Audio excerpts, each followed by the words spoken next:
Academic Board under Academic Affairs IIT Guwahati. This time, SAB and IIT Guwahati Research Park, along with IITG TIC, institutes the Research and Industrial Conclave Integration 2022. This is the first edition of the combined research and industrial conclave of its own kind to enhance industry-academia collaboration organized by IIT Guwahati. The chief guest of the Research and Industrial Conclave 2022 is none other than Nobel laureate Professor Lars Peter Hansen. Scientific. This event includes oral, poster, model and 3-minute thesis presentations. Atelier. This event includes several workshops on transitioning to deep learning, hands-on technical, writing and intellectual property rights. Connaissance.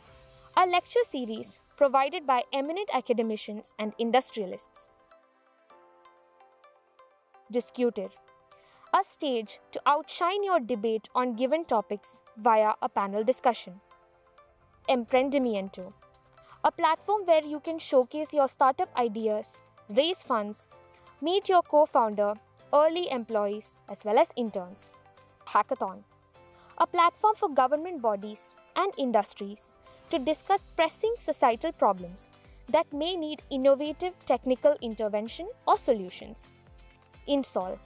A platform for industries, organizations, startups, and entrepreneurs to present their problems to academicians, scientists, and researchers. Faculties, students, scientists, and researchers interested in working on the problem will approach the industry for long-term collaboration and consultancy. Tech Talk. A platform to enable researchers, research scholars, academicians, faculties, corporate experts to present their translation, research work to the industry and government representatives. Innovation Exhibit. A platform for corporates, PSUs, MSMEs, startups, entrepreneurs, and students to showcase and display their products, prototypes, and services, and promote, raise funds, and take their prototype to the next level, which has a potential for commercialization. Our partners are Startup India, FICCI, IITG Nugen IEDC, IITG TIC, and others. Thank you for watching. Since 2015, Research Conclave has been organized to nurture young minds towards research, innovation, and entrepreneurship by the Students' Academic Board under Academic Affairs IIT Guwahati. This time, SAB and IIT Guwahati Research Park, along with IITG TIC, institutes the Research and Industrial Conclave Integration 2022. This is the first edition of the combined research and industrial conclave of its own kind to enhance industry-academia collaboration organized by IIT Guwahati. The chief guest of the Research and Industrial Conclave 2022 is none other than Nobel laureate Professor Lars Peter Hansen. Scientific. This event includes oral, poster, model and 3-minute thesis presentations. Atelier. This event includes several workshops on transitioning to deep learning, hands-on technical, writing and intellectual property rights. Connaissance. A lecture series provided by eminent academicians and industrialists. Discuter. A stage to outshine your debate on given topics via a panel discussion. Emprendimiento. A platform where you can showcase your startup ideas, raise funds, meet your co-founder, early employees as well as interns. Hackathon. A platform for government bodies and industries to discuss pressing. Warm greetings to everyone from Team Research and Industrial Conclave Integration 2020. My name is Parvati Shailesh and I will be your MC for the day. Renowned physicist Edward Teller once said that the science of today is the technology of tomorrow. Over the past century, the application of science into everyday innovations have made our lives simpler, faster, and more productive than ever. As the world faces new challenges, it is the need of the hour to bring together academicians, young scholars, aspiring entrepreneurs, and industrial firms to create unique and feasible solutions for a better world. With this aim in mind, RIC 2022 is all set to host a range of events that will foster scientific temper, entrepreneurial spirit, and interdisciplinary collaborations. Without further ado, I welcome Ankit Hazra, research scholar and student convener of RIC 2022, the welcome address.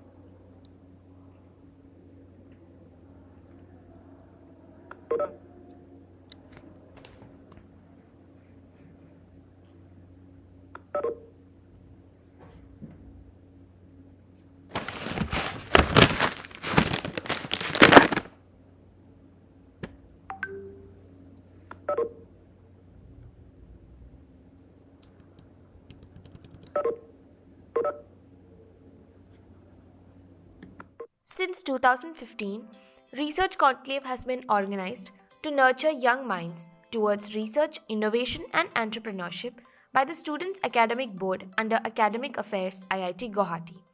This time, SAB and IIT Guwahati Research Park, along with IITG TIC, institutes the Research and Industrial Conclave Integration 2022. This is the first edition of the combined research and industrial conclave of its own kind to enhance industry-academia collaboration organized by IIT Guwahati. The chief guest of the Research and Industrial Conclave 2022 is none other than Nobel laureate Professor Lars Peter Hansen. Scientific. This event includes oral, poster, model, and 3-minute thesis presentations. Atelier. This event includes several workshops on transitioning to deep learning, hands-on technical, writing, and intellectual property rights. Connaissance, a lecture series provided by eminent academicians and industrialists. Discuter, a stage to outshine your debate on given topics via a panel discussion. Emprendimiento, a platform where you can showcase your startup ideas, raise funds, meet your co-founder, early employees, as well as interns. Hackathon, a platform for government bodies and industries to discuss pressing societal problems that may need innovative technical intervention or solutions. Insol, a platform for industries, organizations, startups, and entrepreneurs to present their problems to academicians, scientists, and researchers. Faculties, students, scientists, and researchers interested in working on the problem will approach the industry for long-term collaboration and consultancy. Tech Talk, a platform to enable researchers, research scholars, academicians, faculty. Convener will not be able to join us, but I would just like to mention that all the details regarding the events and the schedule are available on the official RIC website, and the members of our organizing team are always available to answer any queries and clarifications that you might have. On that note, I now welcome Professor Dr. Nelson Muthu, the faculty convener of RIC 2022, to address the audience. Welcome, sir. Thank you. Respected ladies and gentlemen, Director Sir, Deputy Director Sir, Dean, Associate Deans, Chairperson TIC, have a pleasant evening. I cordially invite you to the Research and Industry Conclave event 2022. I'm delighted to see everyone here on the WebEx platform today. Allow me to express my gratitude to every one of you for attending this event. This is our 6th conclave, ladies and gentlemen. We appreciate your support. We had to cancel the conclave last time in March 2020 owing to COVID. As a result, we are now meeting in unique settings surrounded by laws of survival and social separation that make it impossible for us to connect in ways that were previously natural and comfortable. The previous 2 years have seen unprecedented turmoil, loss, and insecurity. We have been afflicted by a lethal plague. In a nutshell, this has been an era of devastation and precarity. However, each crisis provides a chance to create something new. Humanity's soul is inherently resilient. It is in search of inspiration. It desires a reboot, reconnect, revitalize. As a result, the Research Conclave grew into Research and Industry Conclave today, with 9 distinct events ranging from scientific research to translational research concepts, startup events, and industry academia partnership.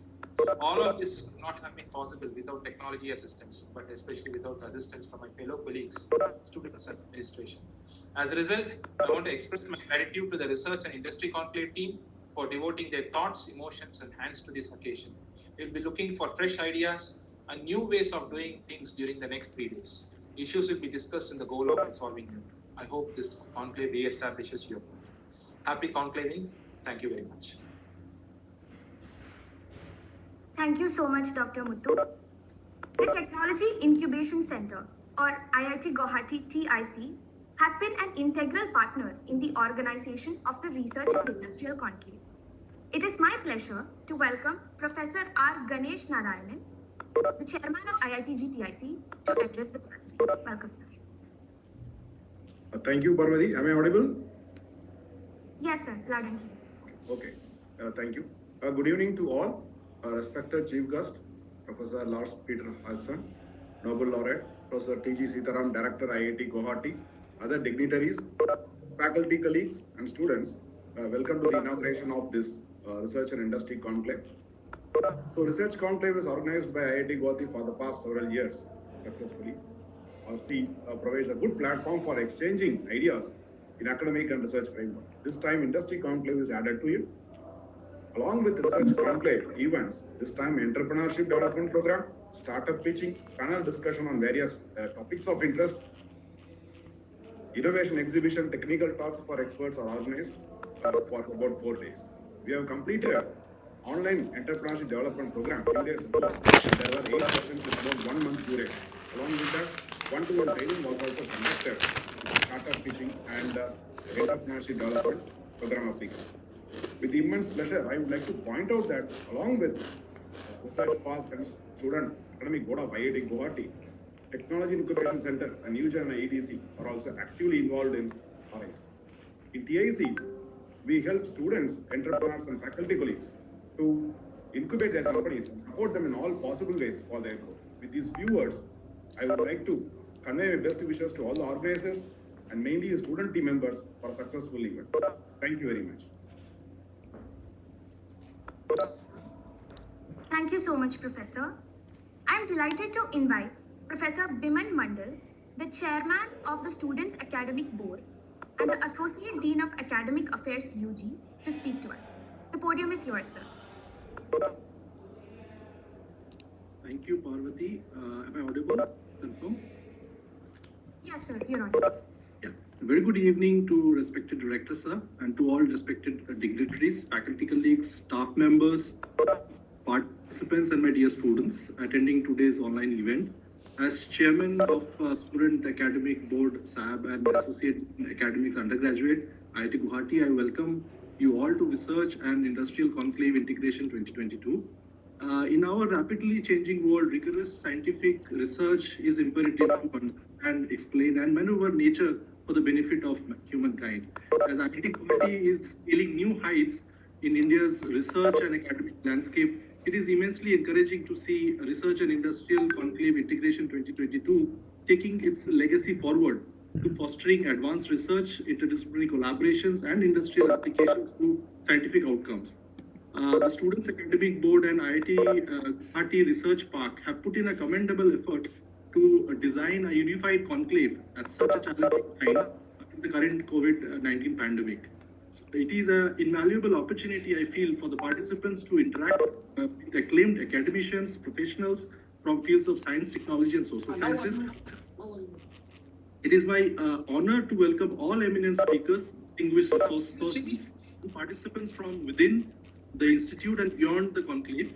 My sincere regards to Professor Lars Peter Hansen, Nobel Laureate in Economics Sciences, year 2013, for accepting our invitation as chief guest of the event. Various events including thesis presentations, workshops, startup, pitching, lectures, RIC 2022 promotes interdisciplinary in an era where research has become more and more specialized. I am certain that the outcome of this endeavor will benefit the scientific community as a whole. I congratulate the organizing team and heartily welcome all participants and resource persons to the most awaited conclave. Stay safe and thank you very much. Thank you so much, sir. Now, Professor G. Krishnamurthy, the Dean of Industrial Interactions and Special Initiatives at IIT Guwahati, will grace the occasion with his words. Welcome, sir. Thank you very much, Parvati. It's my pleasure to join this the first industrial conclave of the Institute, the Research and Industrial Conclave, which is integrated as Research and Industrial Conclave 2022. The academic institution and industry, we know that is play a key role in the nation's building. Okay, building and bridging the gap between the academic institution and the industry is crucial for the achievement. Therefore, after taking the charge, our director, Professor T.G. Sitaram, was giving more emphasis to innovation, entrepreneurship, and the industrial interaction along with the academics to fulfill the twin objectives of enriching the infrastructure, enhancing the interaction and collaboration with the industry. He started this office of Dean of Industrial Interaction and Special Initiatives. Probably we are the first IIT to have such a separate office for Dean of Industrial Interaction and Special Initiatives. And it's certainly IA and SI. IISA encourage both consultancy and research from the industry. It also promotes short-term courses program from the industry and others to enhance the industry academia interaction. As part of this special initiative, we have also handle the innovation, entrepreneurship on startup companies and also the IIT Guwahati Research Park and IIT Guwahati Technology Incubation Center.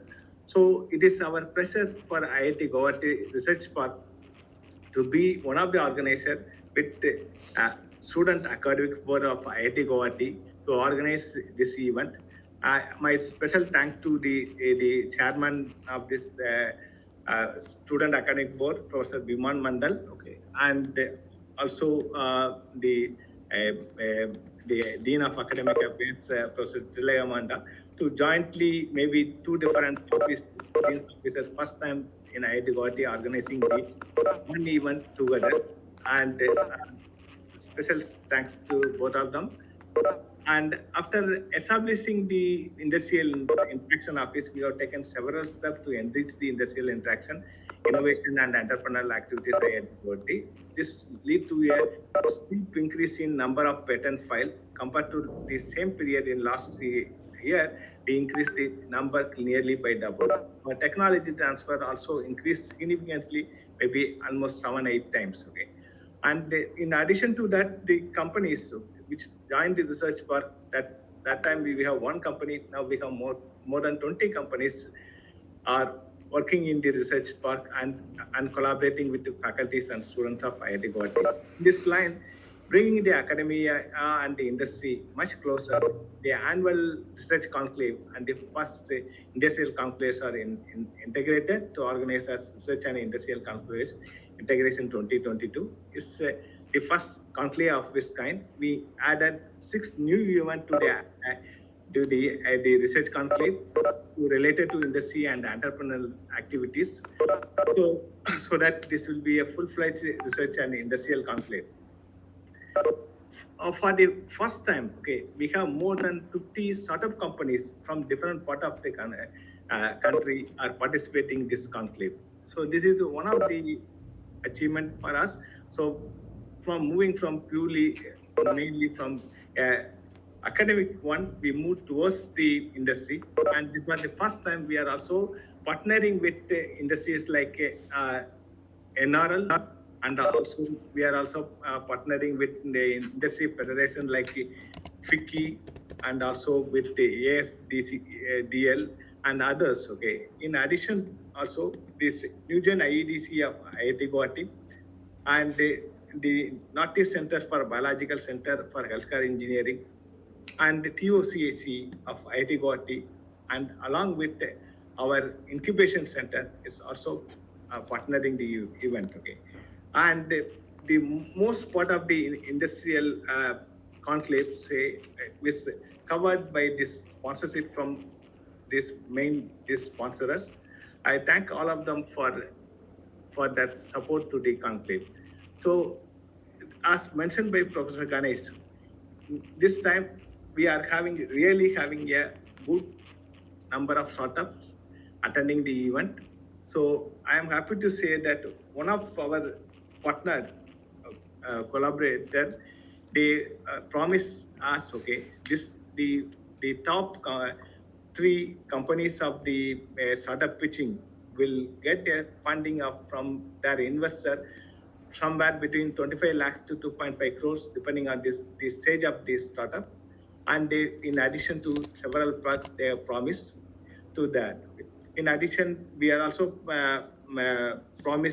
thinking of incubating those companies in our technology incubation center. It is also my duty to acknowledge the participants and speaker and jury member. This was the first time we try to reach more alumni, okay, and to include the alumni as our jury members. So that way also we moved one step forward to bring more people in that. I also thank the Northeastern Council, NEC, and the Canara Bank, and along with the NRL, other supporters. And this, I am indeed fortunate for closely working with our faculty colleagues who, and also with the enthusiastic student team headed by Ankan, Subhas, Spas, and Imran, and others are the part of the organizing team. I also welcome all the participants and the sponsors for this research and industrial conclave integration 2022. And it's IIT Guwahati Research Park is cheerfully joining the student academic board to organize this first annual research conclave as research and industrial conclave and integration 2022. Thank you. Thank you so much, Professor. I am honored to invite Professor Chitralekha Mahanta, the Dean of Academic Affairs at IIT Guwahati, to address the occasion. The stage is yours, ma'am. Respected Director, Professor T.G. Sitaram, Honored Chief Guest, Professor Lars Peter Hansen, and my faculty colleagues and staff members and students who are joining, and all the participants who are joining online for this event. I'm truly delighted to welcome all the distinguished academicians, acclaimed industry experts, young researchers, and emerging entrepreneurs to this Research and Industrial Conclave Integration 2022. Since its inception as the Research Conclave in 2015, RIC has been instrumental in furthering collaborative endeavors in the field of science and technology within and beyond our institute. This year, we are fortunate to have Nobel laureate Professor Hansen as the chief guest and as host of other illustrious resource persons from various fields and a diverse group of budding scholars as participants. The conclave will be conducted over this period of 4 days from 28th to 23rd of January 2022, and it is going to witness inventive and prolific discourses on a variety of subjects. It will truly be an unparalleled opportunity for anyone looking to be a part of the process of resolving modern day problems. As we all know, novel solutions and disruptive ideas are often the product of transdisciplinary collaborations and research. I'm confident that RIC 2022 will provide a unique opportunity to fuel such collaborations between industry and academia. There is a plethora of events like oral and poster presentation competitions, workshops, lecture series by academicians and industrialists, panel discussions, startup fundraising, hackathon, industrial problem presentation, technical product and solution presentation, and product display, which are going to be held during these 4 days. Because of the unprecedented pandemic situation, the conclave could not be held last year. And Research and Industrial Conclave 2022 aims to integrate academia, industry, and startups, and hence it envisages amalgamation of knowledge in these 3 key areas in close cooperation. Nurturing innovative ideas and fostering intimate industry-academia collaboration with special emphasis in entrepreneurship are objectives of RIC 2022.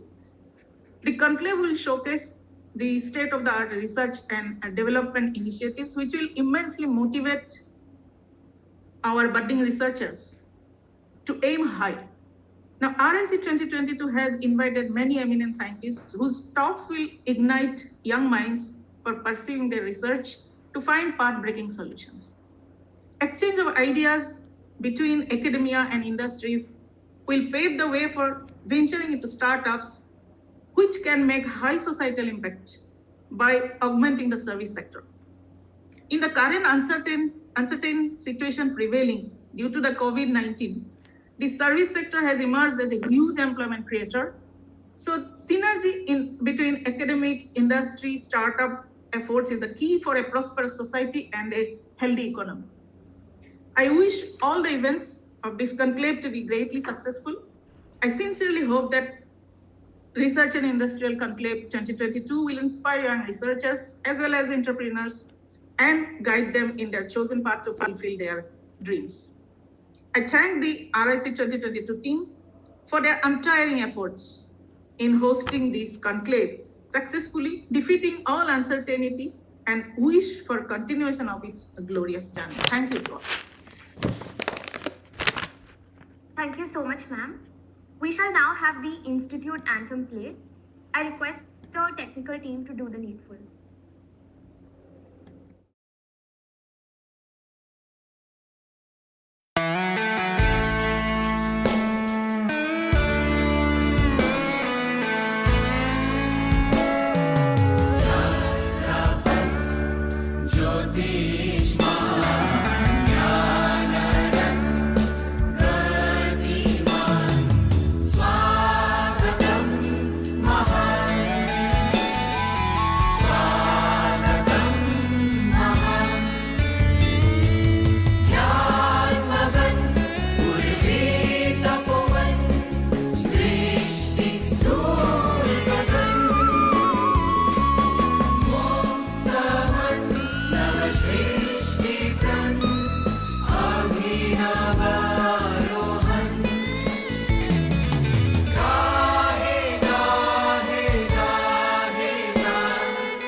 Since 2015, Research Conclave has been organized to nurture young minds towards research, innovation, and entrepreneurship by the Students' Academic Board under Academic Affairs, IIT Guwahati. This time, SAB and IIT Guwahati Research Park, along with IITG TIC, institutes the Research and Industrial Conclave Integration 2022. This is the first edition of the combined Research and Industrial Conclave of its own kind to enhance industry academic. Next, I heartily invite Professor Shashindra K. Kakoti, the Deputy Director of IIT Guwahati, to grace the occasion with his words. Welcome, sir. Good evening, everybody. Dr. Sitaram, Director IIT Guwahati, Chief Guest of today's event, Professor Hansen, Nobel Laureate, and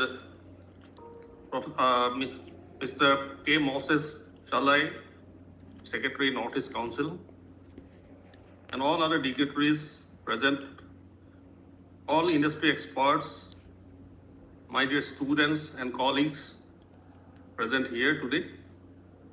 I am really delighted to be part of this inaugural ceremony of this Research and Industry Conclave.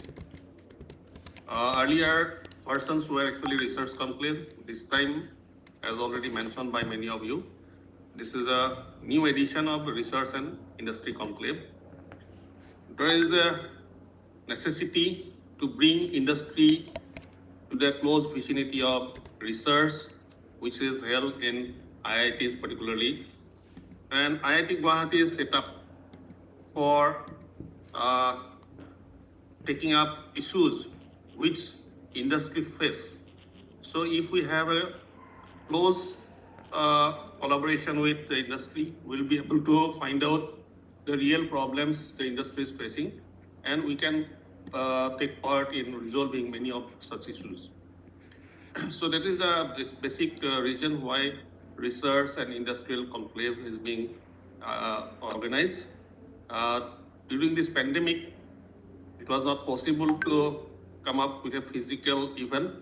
Even then, the organizers have done a marvelous work to convert it to an online virtual event. I understand that there may be some difficulties not being a physical event, but even then, with this limitation, I think the interactions will take place, and ideas and thoughts will be shared, and at the end of the event, everybody will take home something which will eventually help in further collaboration, further research, further resolution of different issues faced by the industry as well as the society. So this particular conclave will also give an exposure to the students community, particularly those who are involved with active research. Everybody, if you interact with the research scholars, you will find everybody is interested to actually pursue some research which is meaningful, which is having some contribution to the industry and society. So that will actually help many research scholars to enlighten them as well as to align them to real world. So I think this research and industrial conclave will give a different way of doing research, and all practical things will come into focus, and many issues will be highlighted. And I know there will be different groups of people having different varied interests, and all these groups will be working together and compensate each other and complement each other to arrive at a goal. So I hope this event becomes successful, and we'll be having a much improvised conclave in years to come. And we hope we'll always get the support from the industry and other research communities in future. So with these words, I again thank the organizers for giving me this opportunity to speak to you, and also expect that this conclave will give all the industry partners as well as research partners something to take home. Thank you very much. Thank you so much, sir. Today, we are privileged to have with us Dr. T.G. Sitaram, the Director of Indian Institute of Technology, Guwahati. I cordially invite Dr. Sitaram to address the gathering. The stage is yours, sir. Namaste. Good evening to everyone. A warm welcome to the first ever Research and Industry Conclave of IIT Guwahati.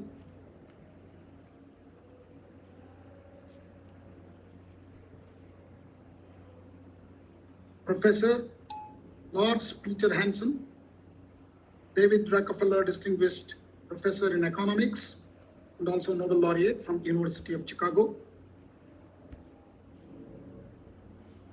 Mr. Moses Chalai, Secretary, Northeastern Council. Professor Sachin Kapoti, Deputy Director. And all my colleagues, institute administrators, deans, faculty, students,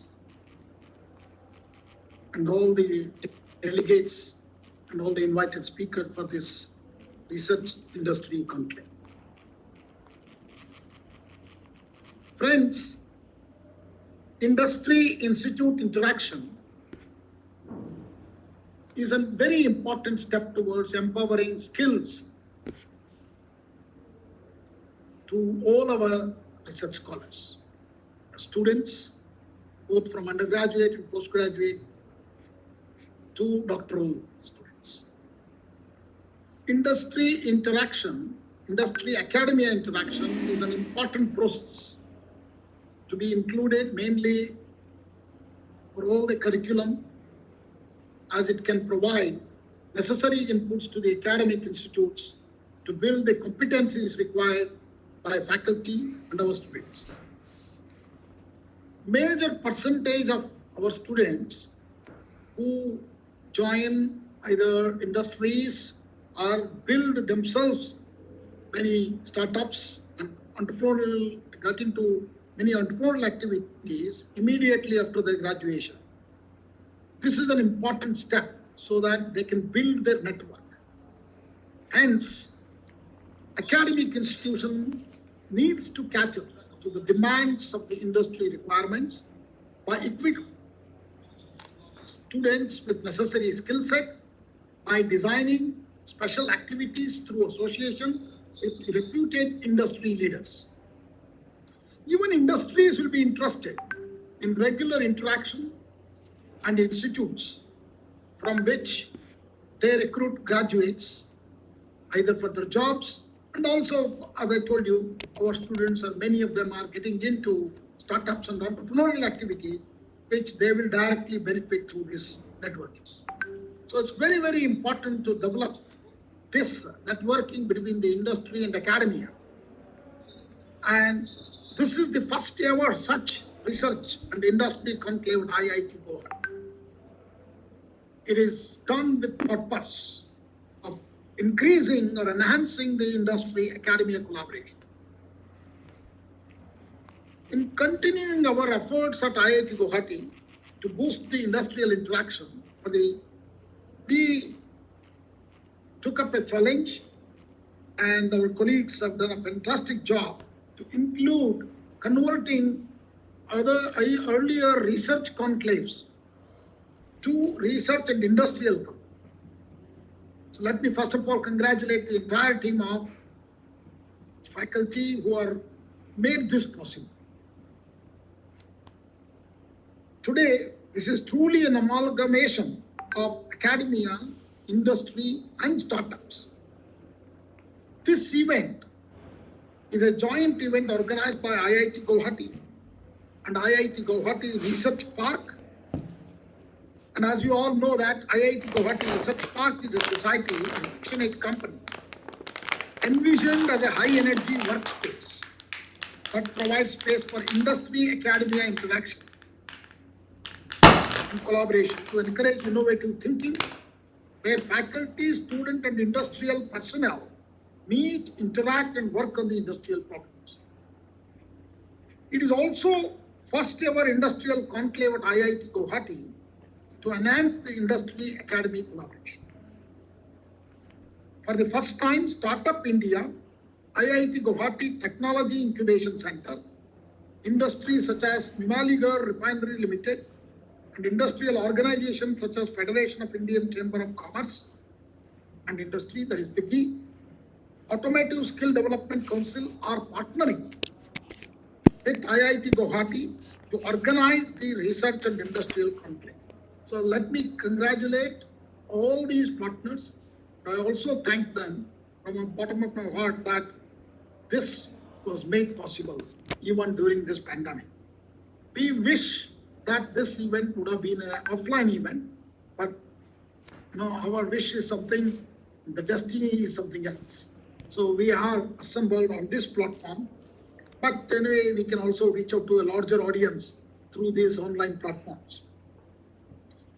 IIT Guwahati, as you all know, that is featured among the top 50 research institutes in the world and has a global rank of 41 in the category of citation per faculty in the QS World Rank University Ranking 2022 and a national rank of number 2 in the citation per faculty next to University of Science.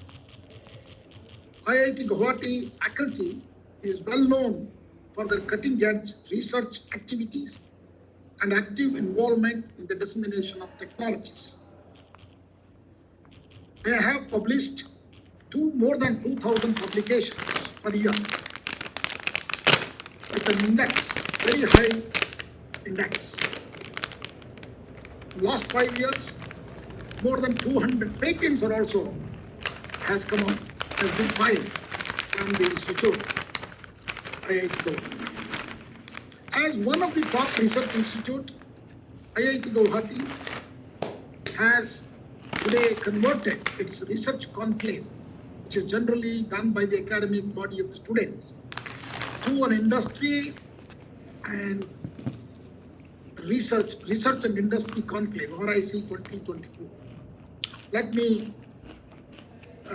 congratulate the team, particularly Professor Krishnamurthy, Professor Nelson Muthu, and Professor Ganesh Narayan for their hard work, along with Professor Eman Mandal, who was the Associate Dean of Student Affairs, and all the other deans, faculty for making this possible.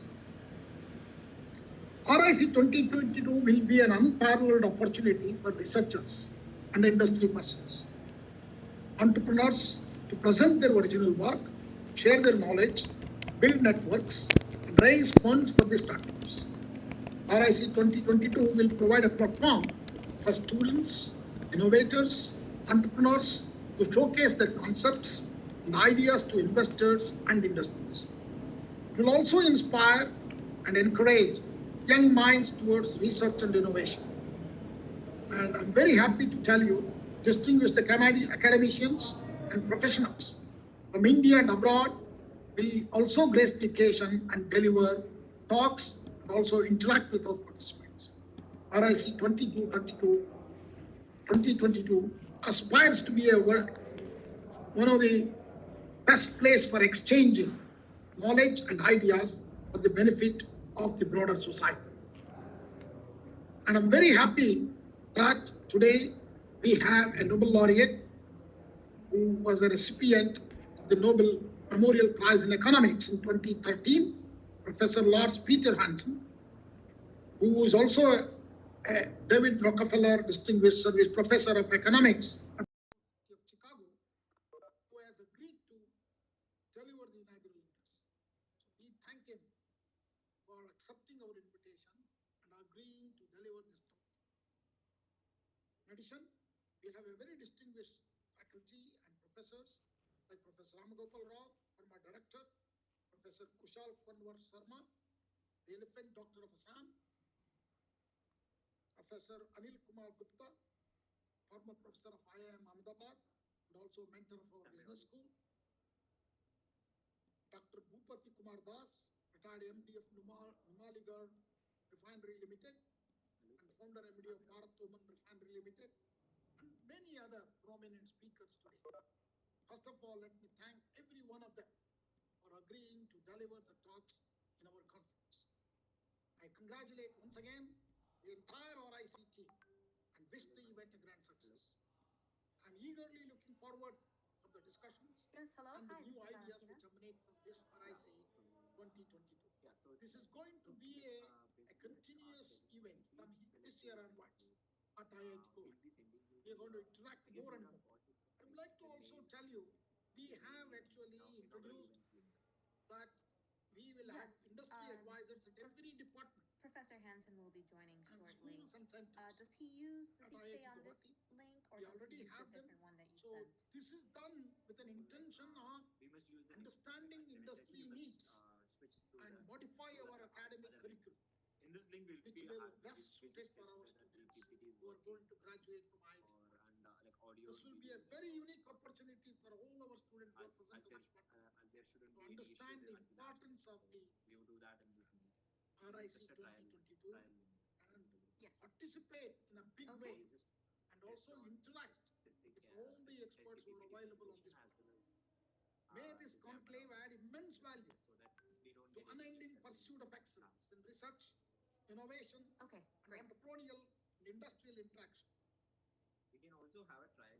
Not only to IIT Guwahati, but to the entire northeastern part of the country in India. I'm sorry, can you And repeat that? maybe in a broader way, Yeah, to so if whole India and the suppose if world. you want to have a trial, I wish we the can conference a also great have success. in the same I once again thank This is all the just a speakers demo meeting, right? and all the people who are responsible for converting Yes, I this from a understand. Thank research you. conclave to research and industry conclave 2022.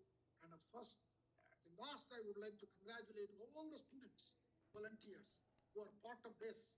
And So are we for going to them, present anything this would like, be really a great have a boon. PPT So or I look forward to see their major participation in this event. Thank you very Okay, much. are you asking for a paper for the Dhanyavad. presentation? Namaskar. yeah. So are we going to present our screen in the Thank you meeting? so much, sir. Do we have something To present? commemorate Or this we occasion just, and to we officially just, commence the conclave, give a lecture? I invite our director, Professor Sitaram, If there is to a release the presentation RIC or if there is 2022 a souvenir. paper or Welcome, sir. PPT that we must present, we can surely turn our camera, like we can surely test it right now. Yes, I will confirm with Professor Hansen. And we can go ahead and share the slides as well. I know that he agreed to share them internally with your community. I'm very He just messaged to me release now. this He's having souvenir. a logistical issue I at think his which has end, come so out he'll very join beautifully soon. well. This is the Research and Industrial Conclave So I guess Integration we will 2022, join the other meeting at which is 7:25. organized between 20th and 23rd of January 2022. And until It is that, we'll sponsored by just, Nimaligarh can you Refinery just present Limited, the screen and we'll powered check by if there is so something many working IIT GTIC, to avoid for IIT the GTIDF, to and avoid for IIT the Newton, glitches and Newton delays. IDC, Have made Startup present India, for now. Vicky, ASTC, and DICE. Yes, I can Canara Bank. share my Thank you very screen, much. so the permissions is on.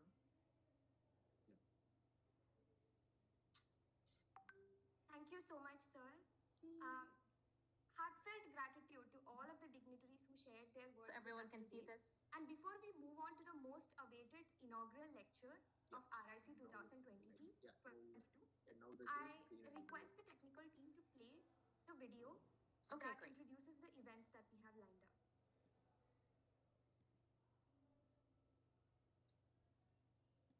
Since 2015, Research Conclave has been organized to nurture young minds towards research, innovation, and entrepreneurship by the Students' Academic Board under Academic Affairs IIT Guwahati.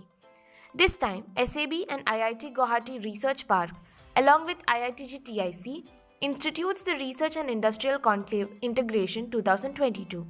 This is the first edition of the combined research and industrial conclave of its own kind to enhance industry-academia collaboration organized by IIT Guwahati. The chief guest of the Research and Industrial Conclave 2022 is none other than Nobel laureate Professor Lars Peter Hansen. Scientific. This event includes oral, poster, model, and 3-minute thesis presentations. Atelier. This event includes several workshops on transitioning to deep learning, hands-on technical, writing, and intellectual property rights. Connaissance. A lecture series provided by eminent academicians and industrialists. Discuter. A stage to outshine your debate on given topics via a panel discussion. Emprendimiento. A platform where you can showcase your startup ideas, raise funds, meet your co-founder, early employees, as well as interns. Hackathon. A platform for government bodies and industries to discuss pressing societal problems that may need innovative technical intervention or solutions. Insol. A platform for industries, organizations, startups, and entrepreneurs to present their problems to academicians, scientists, and researchers.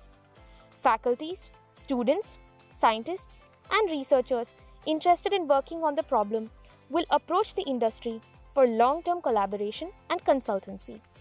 Tech Talk, a platform to enable researchers, research scholars, academicians, faculties, corporate experts to present their translation, research work to the industry and government representatives.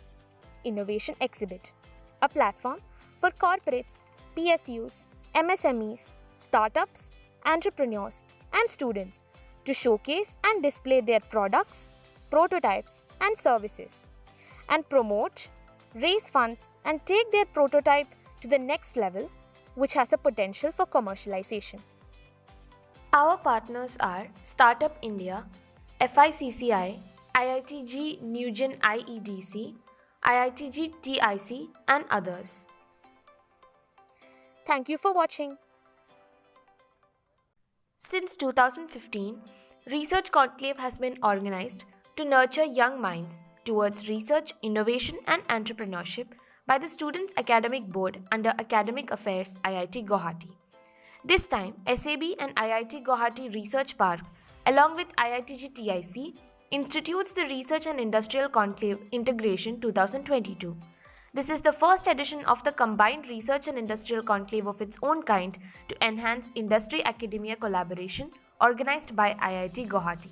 The chief guest of the Research and Industrial Conclave 2022 is none other than Nobel laureate Professor Lars Peter Hansen. Scientific. This event includes oral, poster, model, and 3-minute thesis presentations. Atelier. This event includes several workshops on transitioning to deep learning, hands-on technical, writing, and intellectual property rights. Connaissance. A lecture series provided by eminent academicians and industrialists. Discuter. A stage to outshine your debate on given topics via a panel discussion. Emprendimiento. A platform where you can showcase your startup ideas, raise funds, meet your co-founder, early employees, as well as interns. Hackathon. A platform for government bodies and industries to discuss pressing societal problems that may need innovative technical intervention or solutions. INSOL. A platform for industries, organizations, startups, and entrepreneurs to present their problems to academicians, scientists, and researchers. Faculties, students, scientists, and researchers interested in working on the problem will approach the industry for long-term collaboration and consultancy. Tech Talk, a platform to enable researchers, research scholars, academicians, faculties, corporate experts to present their translation, research work to the industry and government representatives. Innovation Exhibit, a platform for corporates, PSUs, MSMEs, startups, entrepreneurs, and students to showcase and display their products, prototypes, and services, and promote, raise funds, and take their prototype to the next level, which has a potential for commercialization. Our partners are Startup India, FICCI, IITG Nugen IEDC, IITG TIC, and others. Thank you for watching. Since 2015, Research Conclave has been organized to nurture young minds towards research, innovation, and entrepreneurship by the Students' Academic Board under Academic Affairs, IIT Guwahati. This time, SAB and IIT Guwahati Research Park, along with IITG TIC, institutes the Research and Industrial Conclave Integration 2022. This is the first edition of the combined research and industrial conclave of its own kind to enhance industry-academia collaboration organized by IIT Guwahati. The chief guest of the Research and Industrial Conclave. All participants for your patience. We are currently waiting for Professor Hansen to join the meeting, and as soon as he's here, we will commence the inaugural lecture. Yeah, can you rejoin it? Okay. Since 2015, Research Conclave has been organized to nurture young minds towards research, innovation, and entrepreneurship by the Students' Academic Board under Academic Affairs, IIT Guwahati. This time, SAB and IIT Guwahati Research Park, along with IITG TIC, institutes the Research and Industrial Conclave Integration 2022. This is the first edition of the combined research and industrial conclave of its own kind to enhance industry-academia collaboration organized by IIT Guwahati. The chief guest of the Research and Industrial Conclave 2022 is none other than Nobel laureate Professor Lars Peter Hansen. Scientific. This event includes oral, poster, model, and 3-minute thesis presentations. Atelier.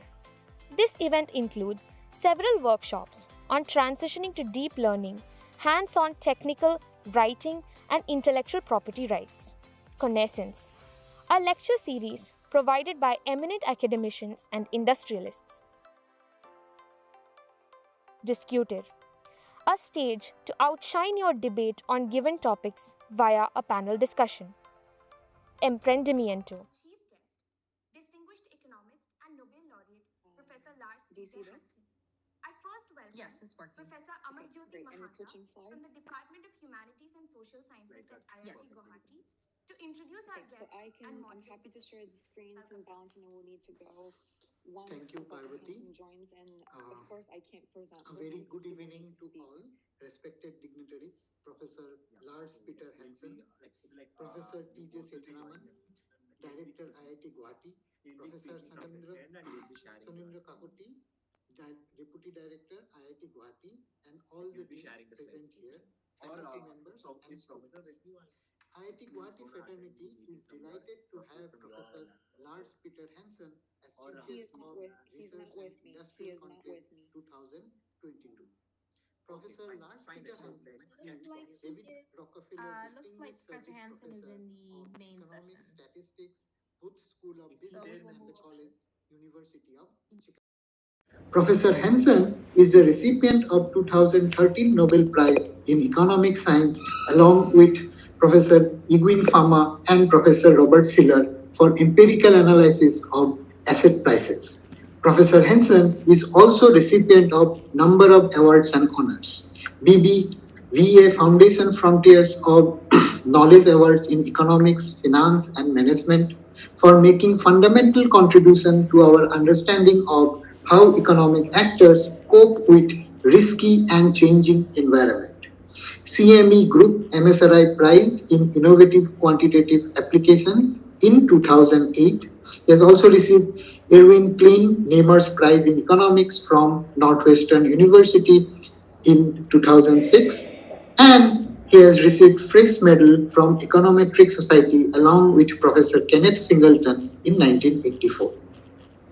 Professor Hansen is a fellow of Econometric Society, National Academy of Sciences, American Finance Association, Distinguished Fellow of Macrofinance Society, and members of American Academy of Arts and Sciences, and was President of Econometric Society in 2007.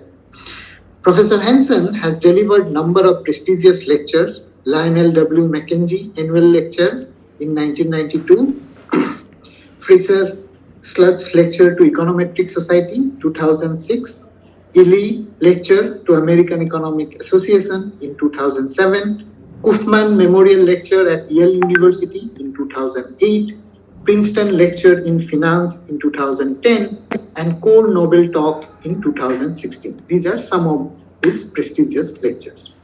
He has received number of honorary doctorate and professorship from universities across the world. And one from the State University of Utah is, I think, very close to him. He was also editor of Econometrica from 2012 to 2015. Professor Hansen was also served as the research director of Baker Friedman Institute for Research in Economics. He is in University of Chicago since 1981 and served as the department chairman and director of graduate studies. He joined Carnegie Mellon University just after his PhD. Professor Hansen did his bachelor's from Utah State University in 1974 and PhD from University of Minnesota, known for having one of the most rigorous graduate programs, in 1978 under Professor Christopher Sims, who is also a Nobel laureate in economics 2011. The major contributions of Professor Hansen are: he developed generalized method of moments. It enabled to study rational expectation models of asset pricing based on partial specification. In this regard, I quote him, doing something without doing everything. So it enables empirical analysis of financial markets without specifying full-blown up dynamic general equilibrium model. GMM method has made the empirical finance a vibrant research area. It's mainly because of him and his co-authors.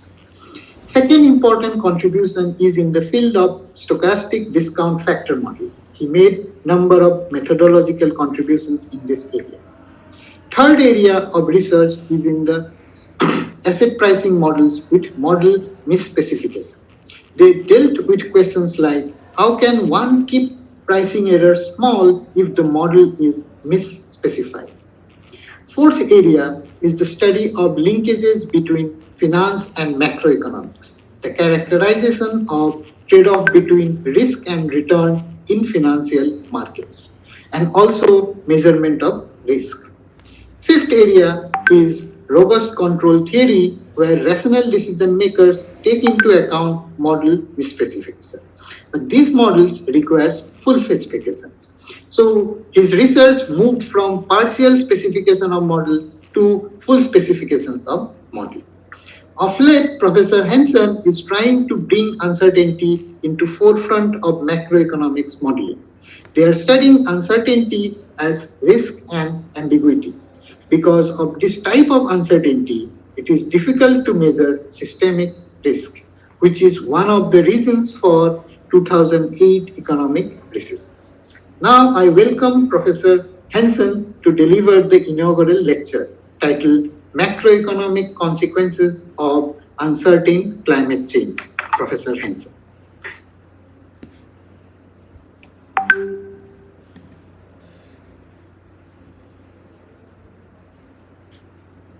Very much for this very, very kind introduction. And I'm very honored to have the opportunity to speak today. I'm going to talk about some problems that are of interest to me and I think are very important for society as a whole. Let me first try to share my slides. Make sure that's. I'm sorry, but my share button is not activated, so I'm not sure what to do.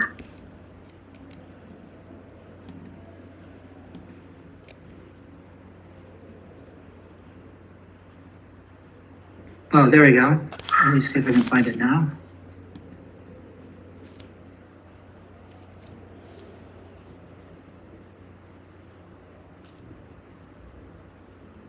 Are my slides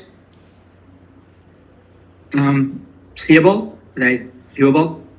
Yes, visible. Yes. Very good. Sorry, I'm going to have to make one more logistical change. I've got some dogs barking in the background that are going to cause problems. Just a second.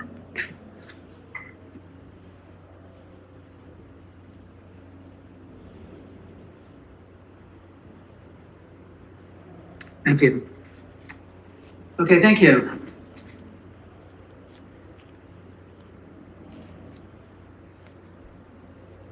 So, I'm going to be talking about the macroeconomic consequences of uncertain climate change, but then along the way, I want to be talking about uncertainty, how we think about it in economics and how we think about it in framing policy.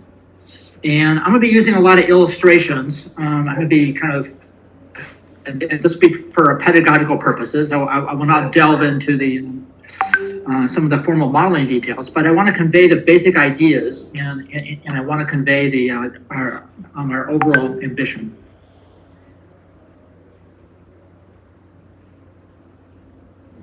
Shoot. Oh, my slides are stuck. Sorry, just a minute here.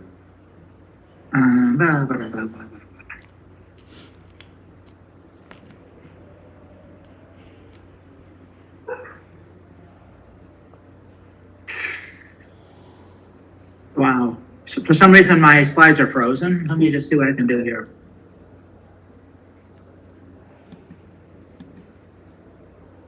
Since 2015, Research Conclave has been organized to nurture young minds towards research, innovation, and entrepreneurship by the Students' Academic Board under Academic Affairs, IIT Guwahati. This time, SAB and IIT Guwahati Research Park, along with IITG TIC, institutes the Research and Industrial Conclave Integration 2022. This is the first edition of the combined research and industrial conclave of its own kind to enhance industry-academia collaboration organized by IIT Guwahati. The chief guest of the Research and Industrial Conclave 2022 is none other than Nobel laureate Professor Lars Peter Hansen. Scientific. This event includes oral, poster, model, and 3-minute thesis presentations. Atelier. This event includes several workshops on transitioning to deep learning, hands-on technical, writing, and intellectual property rights. Connaissance. A lecture series provided by eminent academicians and industrialists. Discuter. A stage to outshine your debate on given topics via a panel discussion. Emprendimiento. A platform where you can showcase your startup ideas, raise funds, meet your co-founder. Since 2015, Research Conclave has been organized to nurture young minds. Appreciate the assistance. Yes, thank you. So this is my great opportunity to speak on these important subjects. And I have a bunch of collaborators. I'm mentioning two of them here. William Brock, who's a distinguished economist at the University of Wisconsin, and an up-and-coming young scholar, Mike Barnett, who's at the Arizona State. And we're in collaboration with a bunch of other researchers around the world that are very important to our overall research agenda. So I think we can all agree we live in a very uncertain world. And there's uncertainty from multiple perspectives. People, businesses, governments, they're all coping with uncertainty. Also researchers, economic model builders, statisticians, decision theorists, control theorists. We seek to formalize constructive ways to embrace this uncertainty. I want to discuss uncertainty in broad terms and illustrate its implications in conjunction with climate change. That's my aim today. So there's a rather famous economist who spent much of his career in England, but also spent a little bit of his career at the University of Chicago many years ago, well before my time, that received the Nobel Prize. In his Nobel address, he wrote this very interesting essay, one of the most interesting Nobel addresses that's been produced in my view. And he's pushing the boundaries of how much of the limits of economics as a science. There's lots of controversial aspects to his essay, but there's this one quote that kind of I find haunting because I'm sympathetic towards it. It's true that in the world we're living in, even if true scientists should recognize the limits to their understanding, as long as we have people, the public, that it has expectations, there's going to be this pretense of knowledge that emerges. The idea is in order to influence policymaking, we're going to have to pretend or believe that we know more than we really do, and that's really in our power. And that can be potentially harmful if that knowledge is kind of misconstrued or misdirected. And so this is really part of the big challenges when it comes to trying to embrace uncertainty in the context of policymaking. How do we address highest concerns?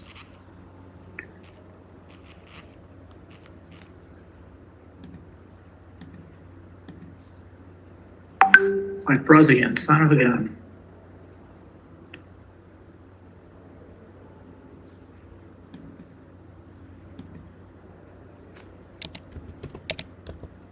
I'm sorry, but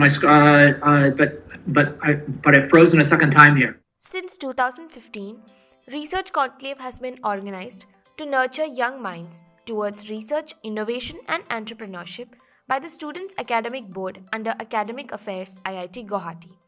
This time, SAB and IIT Guwahati Research Park, along with IITG TIC, institutes the Research and Industrial Conclave Integration 2022. This is the first edition of the combined research and industrial conclave of its own kind to enhance industry-academia collaboration organized by IIT Guwahati. The chief guest of the Research and Industrial Conclave 2022 is none other than Nobel laureate Professor Lars Peter Hansen. Scientific. This event includes oral, poster, model, and 3-minute thesis presentations. Atelier. This event includes several workshops on transitioning to deep learning, hands-on technical, writing, and intellectual property rights. Connaissance. A lecture series provided by eminent academicians and industrialists. Discuter. A stage to outshine your debate on given topics via a panel discussion. Emprendimiento. A platform where you can showcase your startup ideas, raise funds, meet your co-founder, early employees, as well as interns. Hackathon. A platform for government bodies and industries to discuss pressing societal problems that may need innovative technical intervention or solutions. Insol. A platform for industries, organizations, startups, and entrepreneurs to present their problems to academicians, scientists, and researchers. Faculties, students, scientists, and researchers interested in working on the problem will approach the industry for long-term collaboration and consultancy.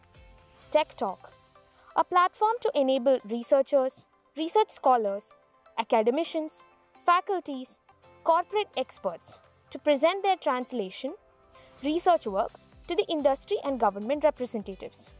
Innovation Exhibit, a platform for corporates, PSUs, MSMEs, startups, entrepreneurs, and students to showcase and display their products, prototypes, and services, and promote, raise funds, and take their prototype. Confronting policy uncertainty, there's this tension that there's limited understanding of the mechanism by which policy influences economic outcomes. But on the other hand, there's a demand for precise answers by the public and our government policymakers.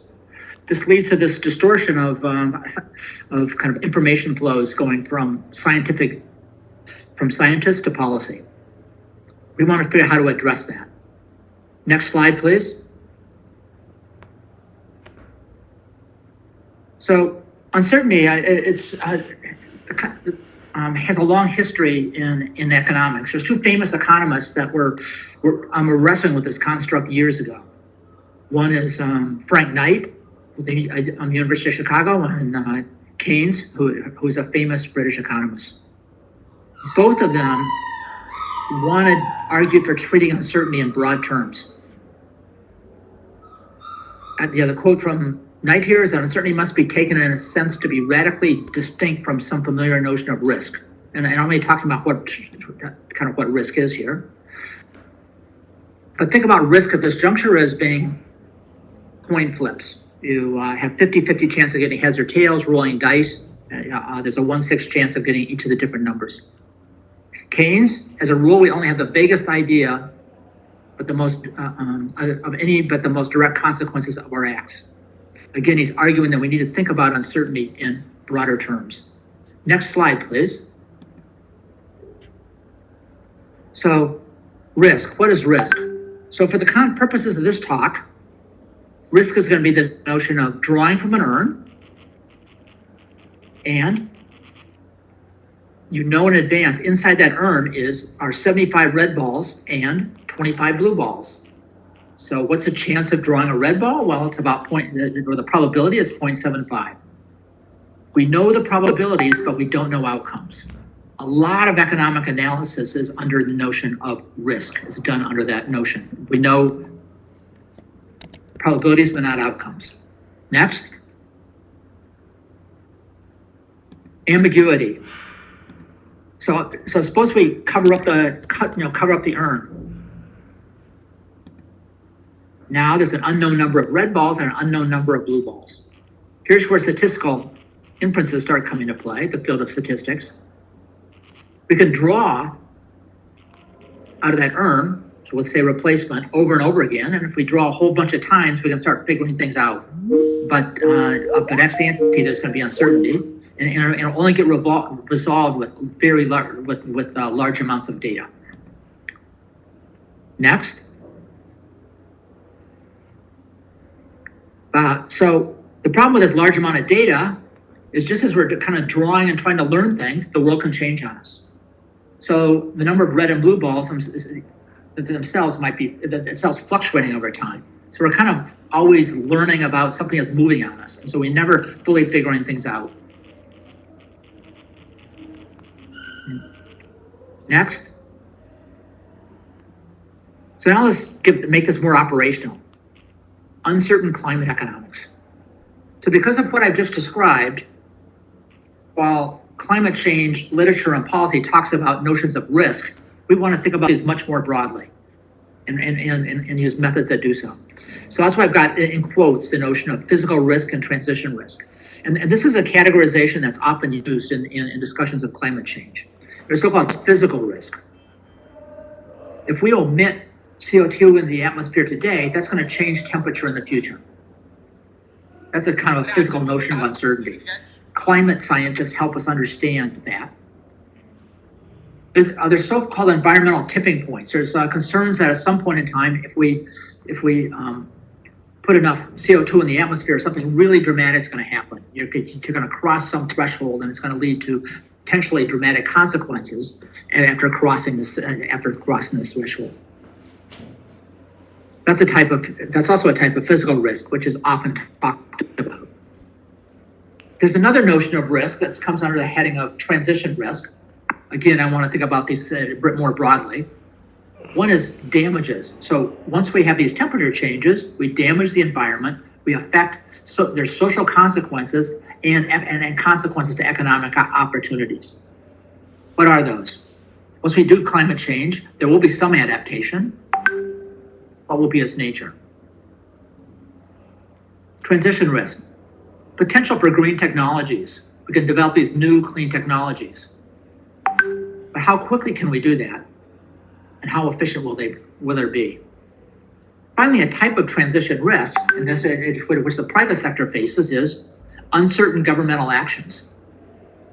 You have to speculate about what the government policies will be, and that's going to affect their behavior.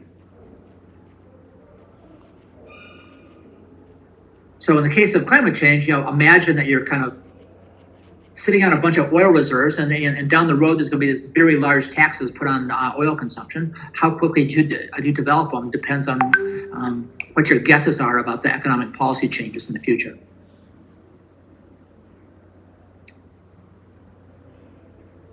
Next slide, please. So what I'm going to show you here is an illustration coming from a whole lot of climate models, in particular 144 of them. Now, there's different climate models that will feature the following. We emit into the atmosphere, we emit carbon in the atmosphere, and that's going to kind of affect and that's going to affect the amount that kind of stays around. And then that carbon in the atmosphere is going to affect temperature as well. So it's going to be the carbon dynamics, emissions to carbon in the atmosphere, and there's going to be the temperature dynamics, carbon in the atmosphere to temperature, and they start piecing those things together. Now, what I'm showing you is so-called impulse response. Suppose we have this impulse of emissions today. How is that going to play out in terms of temperature changes in the future? And this is what different climate models are telling us. And there's 144 different model combinations. So think here about the blue line is just the basically mean or median response, and the on average response coming out of these models. And the models have a common feature to them. They say that it takes about 10 years before you start having the peak effect in terms of this temperature changes. But then once you but then those temperature changes, at least to an economist, are close to being permanent. It'll last for a very long time. Now I say for an economist, the timescales that economists think about and geoscientists think about are very, very different. For a geoscientist, we're going to think about many, many centuries and the like. And economic models are just not well suited for those purposes. 100 years is a long time span for dynamic economic models. So kind of roughly speaking, they're permanent. But then I've got these shaded regions. I've got the 75th percentile and 25th percentile responses. they push you away from this mean, higher and lower, and then the shaded regions gives you the whole range of responses coming off these 144 models. And so what you see is like looking across these models, you get a lot of differences or so-called heterogeneity in terms of the long-term responses here.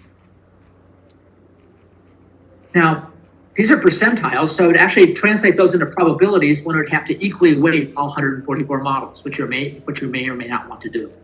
But these calculations, in terms of mapping percentiles into probabilities, would have to view each of the models as being ex ante equally likely. Next.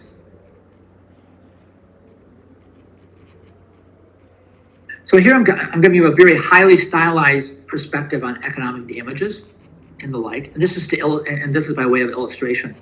When you actually think about the damages to the environment or the planet, of course, there's lots of complexities and there's lots of differences across regions and across and the like. And I'm just, for sake of simplicity, I'm going to streamline that. I'm going to just say what's the consequences to economic output of changes in temperature.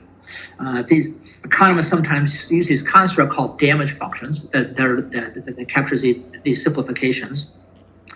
And here's just an example of a type of damage function that has been argued for.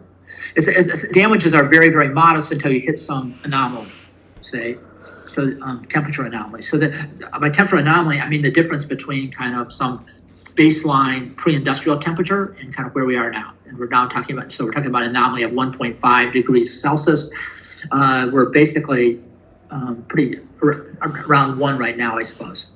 And so the notion that the damages to date for economic opportunities might be quite modest, but down the road, say you cross a threshold of 1.5, after that point, they could become quite severe. Now, the problem is we don't know exactly how severe, and that's what this shaded region is capturing. Maybe, again, the black line is giving us kind of some type of centered response. If we wanted to abstract from uncertainty, I would just go with that. But then really what we're facing is more like the shaded region. It could be that very extreme things happen, or it could be that modest things happen. And how do we then frame sensible policies within that setting? Now, where this threshold should be is, there's been lots of discussions and debates about this. For instance, it used to be that people would push the threshold of 2, and now there's more attention paid to a threshold of 1.5. Next slide, please. So here's a corresponding alternative, 2, and now this uncertainty, the kind of big damages start emerging afterwards, after the threshold, and it's after this threshold under which we start seeing these potential uncertainty in terms of the responses. And so it's another point. So not only do we have uncertainty about the so-called damage function curvature, how steep that curve is after you cross the threshold, we're actually not sure where the threshold is. It could be 1.5, it could be 2, it could be somewhere in between. These are the type of uncertainties in which you have to think about when it comes to trying to assess economic damages. Next slide, please. So what gets put on called uncertainty trade-offs. One possibility is we use our model to just give us the best guesses. We just take those mean responses, those average responses, and treat those as the responses and do a bunch of calculations about what prudent policy is. So we can use models to give us best guesses. That's often done. But we can also use models differently. They can tell us about potentially bad outcomes. What are the possibilities that could happen? And in framing policy, we have to think about how much attention we want to put on best guesses versus potentially bad outcomes. And that trade-off gives rise to something that decision theorists would call uncertainty aversion. How averse are we to the uncertainty? How averse are we to the potentially bad outcomes that might occur? And these models are used in both ways. In fact, if you look at the pandemic, which we are unfortunately have been experiences, early on people were talking about model predictions, and sometimes the model predictions were best guesses, And sometimes they were giving potentially bad outcomes. And often the discussions didn't even clarify the distinction between the two. Both are valuable uses of models. But then how we trade these off becomes an important part of decision making. There's another important part of trade-off we have to face. I talked about this threshold uncertainty. Could be 1.5, could it be as high as 2? Where does that, where might that be realized? Now suppose that once we cross the threshold, we start learning a lot about the damage function curvature. In the current environment, we're not seeing much, the damages aren't that severe yet. And so we're not getting lots of evidence about what's going to happen once we cross that threshold. Once we cross it, however, we're going to start observing potentially more damages and figure out that curvature. So one possibility is we wait until we just learn more about that curvature and just postpone actions. And wait and learn, or else we act now. Now, if we wait, by the time we figure stuff out, it may be very, very costly to act. Whereas if we act now under the possibility of bad outcomes, it might be much less costly to society. That's another very important trade-off. One of the arguments or one of the concerns people have when we start mentioning uncertainty is they're going to say, they're going to jump to the conclusion about, well, since we're uncertain, we should just wait. Well, decision theory, smart, intelligent decision theory doesn't tell you that. It tells you may well want to act now because it's going to be cheaper for society, less costly for society to move now instead to wait until we figure things out. By the time we wait and figure things out, it could be very, very costly to adjust to climate change. Next slide, please. So to confront these trade-offs, there's this field called decision theory, and it's got counterparts in control theory as well. So the type of research that interests me, really likes build insights from various sources: statistics, decision theory, control theory, economics, and the like, and put them all together. So this decision theory under uncertainty opens the door to this broader perspective of uncertainty, the type of broader notions that Keynes and Knight were talking about. Keynes and Knight talked about them, but they didn't really give operational ways to proceed. But there's been advances in decision theory that help us to think about this in more systematic ways in our use of models. And this leads me to kind of a categorization of the types of uncertainties. One is risk. So as they talked about, risk is the unknown outcomes with known probabilities, drawing from an urn, which we know the number of red balls and white balls. Ambiguity. How much weights do we give to the alternative models, potential models? We saw predictions of 144 different climate science model configurations. How much weight do we give each one of those? The plots I showed you basically equally weighted them, but why do you necessarily weight them? Finally, misspecification. The models we write down are simplifications by design. We have a complex reality there, and we use models to give us a lens to think about that complex reality. There's necessarily simplifications. Once there's simplifications, the models are necessarily misspecified. That doesn't make them bad. It just means that we need to use them in sensible ways. And these misspecifications that can potentially be unknown, in which models might give flawed predictions, probabilistic predictions. So in many respects, in using models, it's that third component that might be the most important, and it's the hardest one to wrestle with, but there are things you can do with it. And decision theory includes nice formalizations that we can integrate in with formal mathematical model building. So it gives us a set of quantitative tools in order to go forward.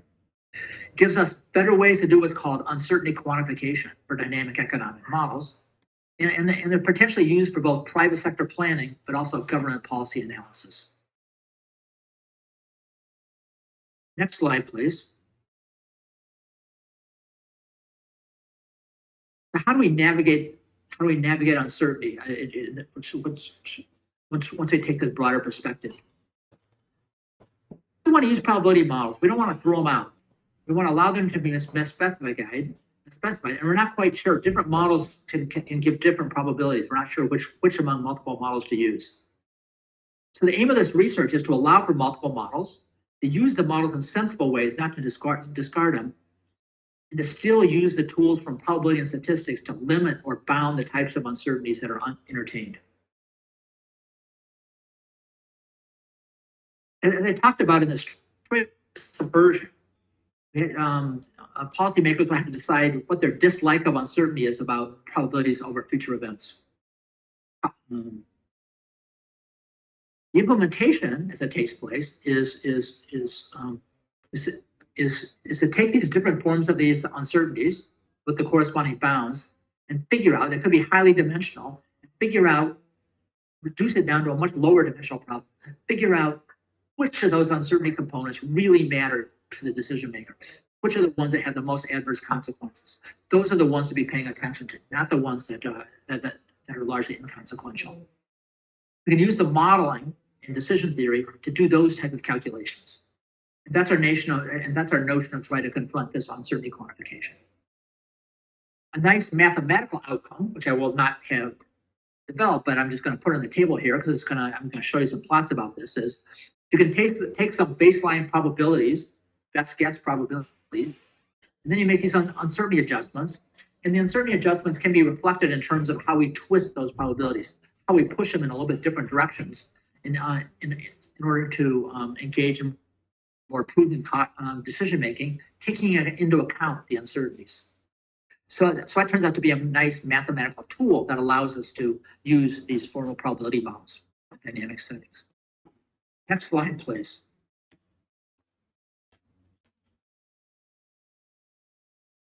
I'm going to be talking about a construct of the social cost of carbon.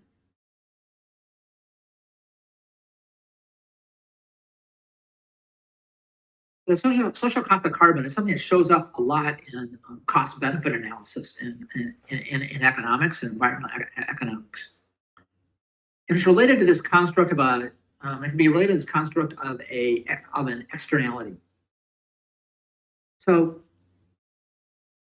climate change is a situation in which we suspect that market prices will not fully reflect the adverse societal consequences of, say, carbon emissions. So the prices we pay for gasoline that we just let the markets do their own thing would not include the social cost of damaging the environment. Those will be missed. The social cost of carbon wants to add those in, wants to include those as part of the cost.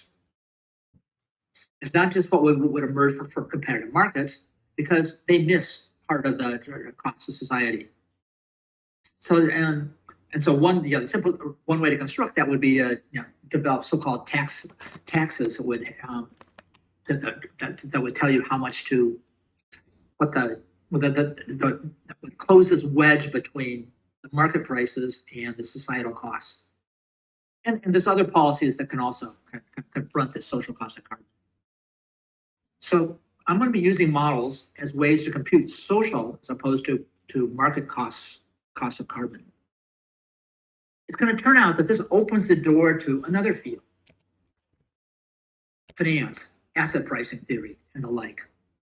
Now, you might ask, kind of what would climate change have to do with the whole theory of investments and the like? Well, the connection is this: if I omit carbon in the atmosphere, that's going to induce certain economic damages in current but future time periods. Those impulse responses we saw about how temperature responds to emissions, to carbon emissions, showed you how that plays out over time. So that means that to these costs, I have to look at the consequences of my actions,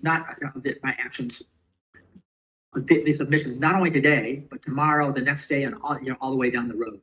And then so that makes this the valuation of this cost very much like a counterpart to an adverse social asset, in the sense of we need to figure out what the what the cost is by thinking about its dynamic consequences. There are these kind of societal negative payouts that occur in all future time periods, counterparts to kind of negative dividends and in some type of asset. And then how do we value it?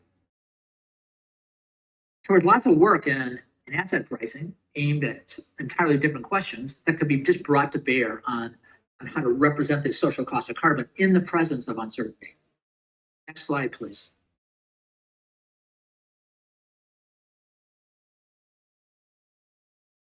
Let me return now to climate change. There are many calls for immediate climate policy and implementation. There's limits to our understanding of the timing and the magnitude of climate change. And this has led to apprehension by some. Some people, argue, therefore, we should do nothing, we should wait because we're not sure and the like. So we want to study problems in which this decision maker, society, confronts the uncertainty in a setting where there will be future information about damage severity. As we start damaging the environment in severe ways, we're going to figure out that curvature. But that's going to be off in the future. The value of further empiricism today is limited. We often talk about living in a data-rich environment. We use machine learning algorithms to figure out different patterns in the data. They're very clever computational approaches to integrating data and into using it in, say, certain type of prediction and forecasting problems. But climate change is a situation in which we're potentially pushing the environment, the economy, the world, into a situation which there's no historical experience that we can draw upon. So we can't just look to evidence and to address it. So this is all this is why models are so important in terms of thinking about this change. So future empiricism is not going to save the day here because we're talking about a world that's going to be different in the future, very different. That could be very different in the future than it is today. But again, we can use these developments of dynamic decision theory to at least think about this problem in a very coherent way and to formally incorporate uncertainty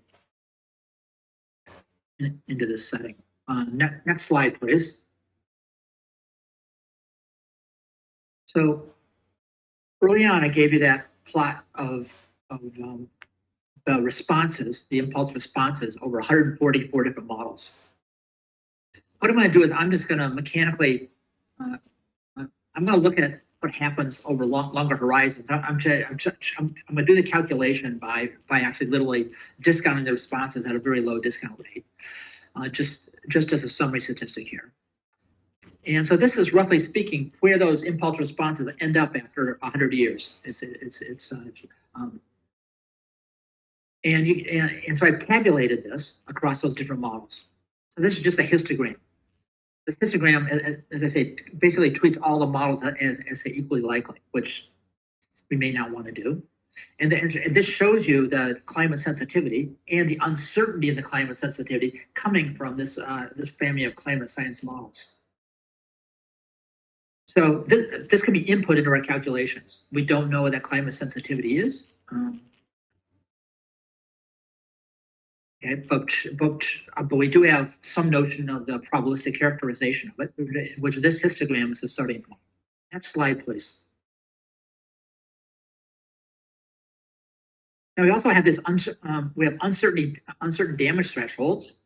The damage thresholds could be a 1.5, they could be a 2, they could be a somewhere in between. We need to have a probabilistic characterization of that, which and then once we cross the damage threshold, we're going to have these different curvatures.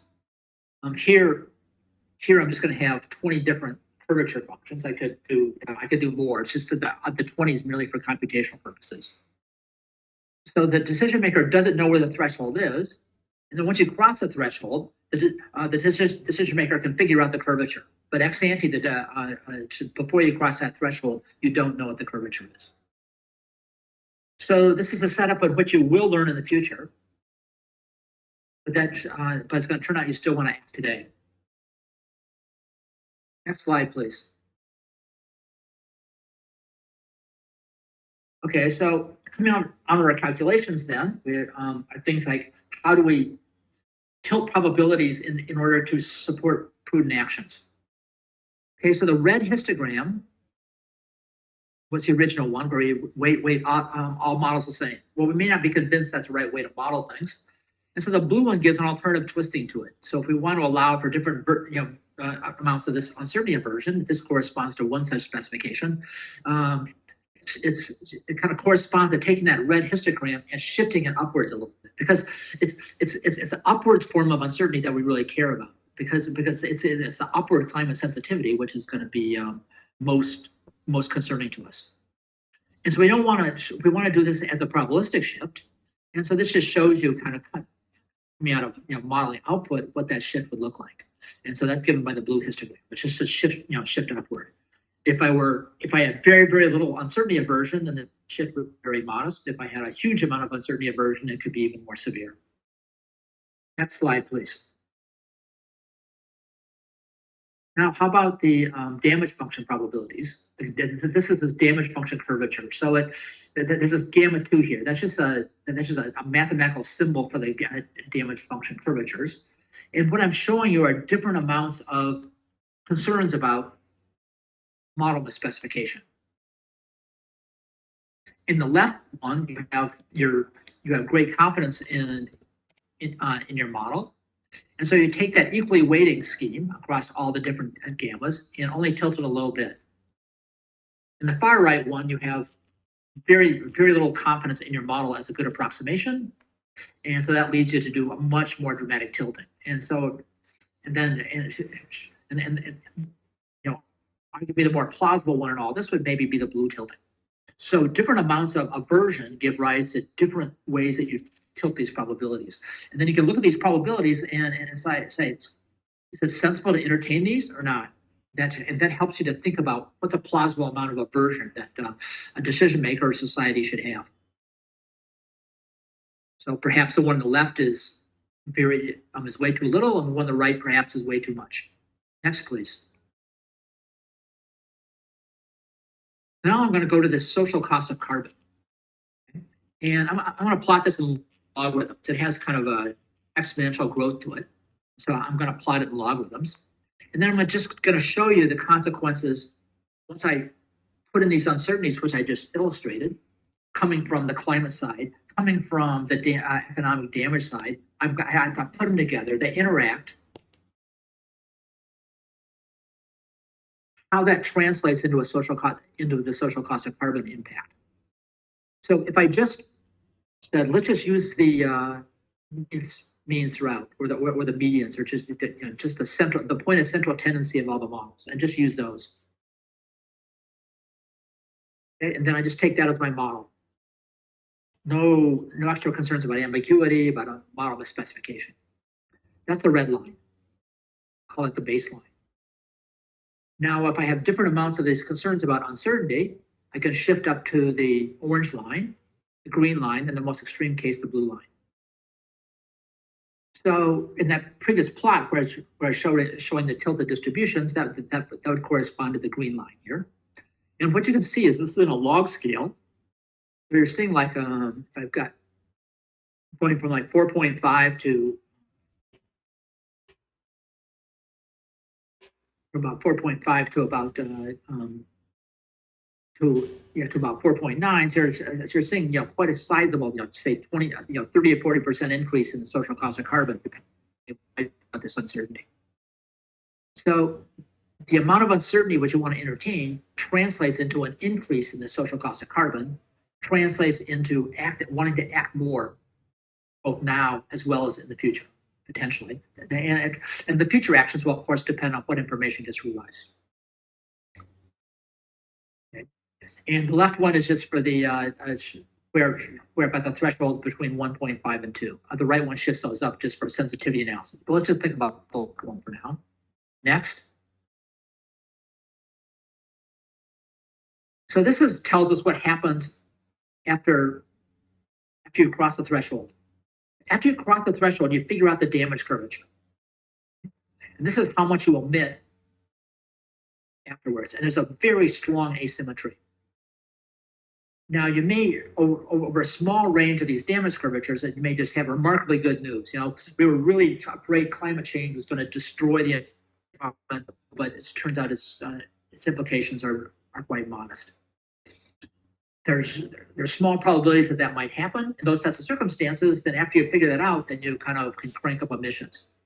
That's what shows up here. But then these things really flatten out, and so the key part of this is the curvature in this curve. It says that for most damage functions, or for most damage curvatures, you're going to remain really quite cautious. It's only for a small number towards the left here, under which you're going to all of a sudden get more bold after you figure out the curvature.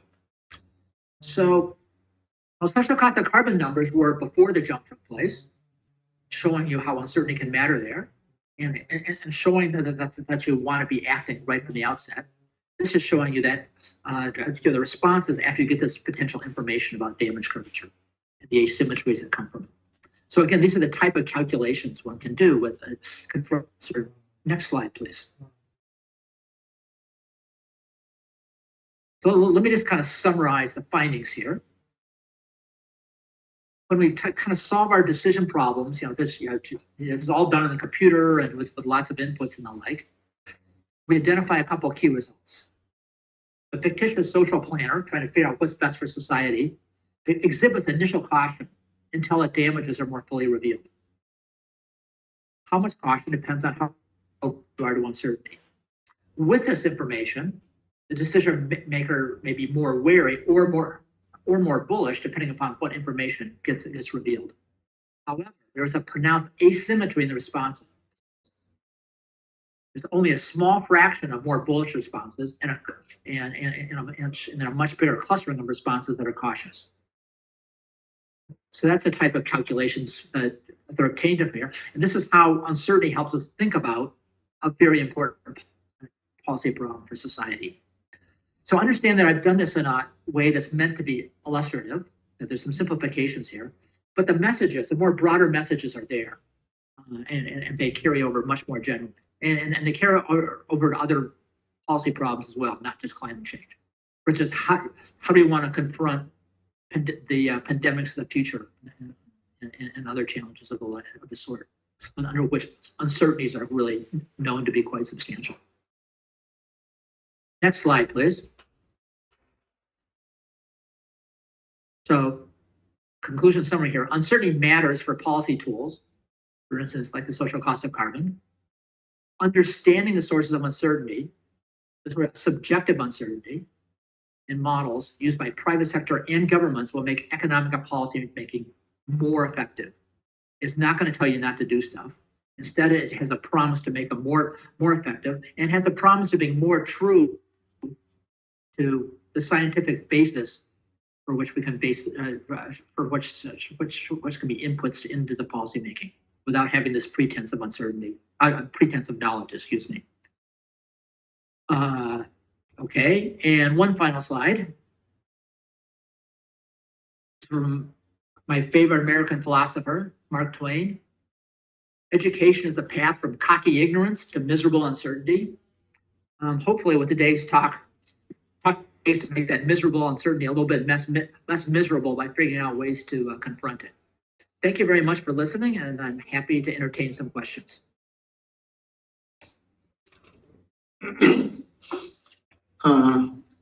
Thank you. Thank you, Professor Hansen. Now, if anyone has any question, you can either type it in the chat box or you can raise your hand.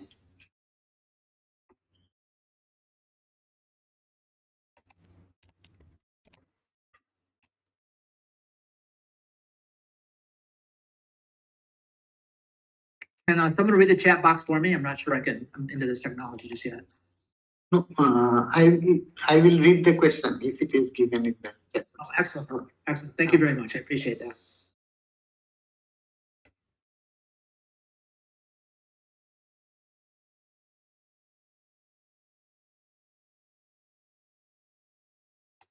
So there is this, hello sir, one question. Do you think that the level of uncertainty has now come down with science progressing?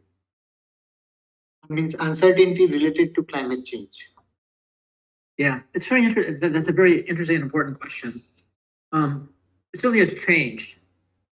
I think that, if we think about a perspective on climate change a decade ago to now, where there's it's changed, but it hasn't changed to make us.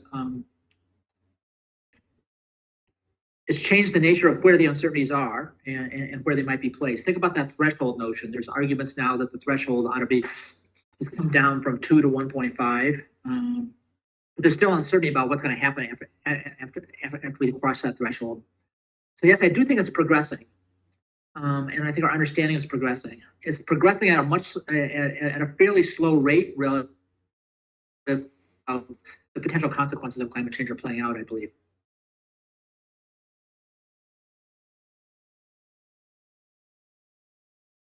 Okay. I don't see any other. Excuse me, sir, my hand is raised. May I ask a question? Yeah, you can ask. Okay. Thank you so much, Professor Hansen, for the lecture. It was very insightful. My question is related to the concept of expectations that you mentioned in the beginning, and also the concept of subjective uncertainty that you concluded the lecture with.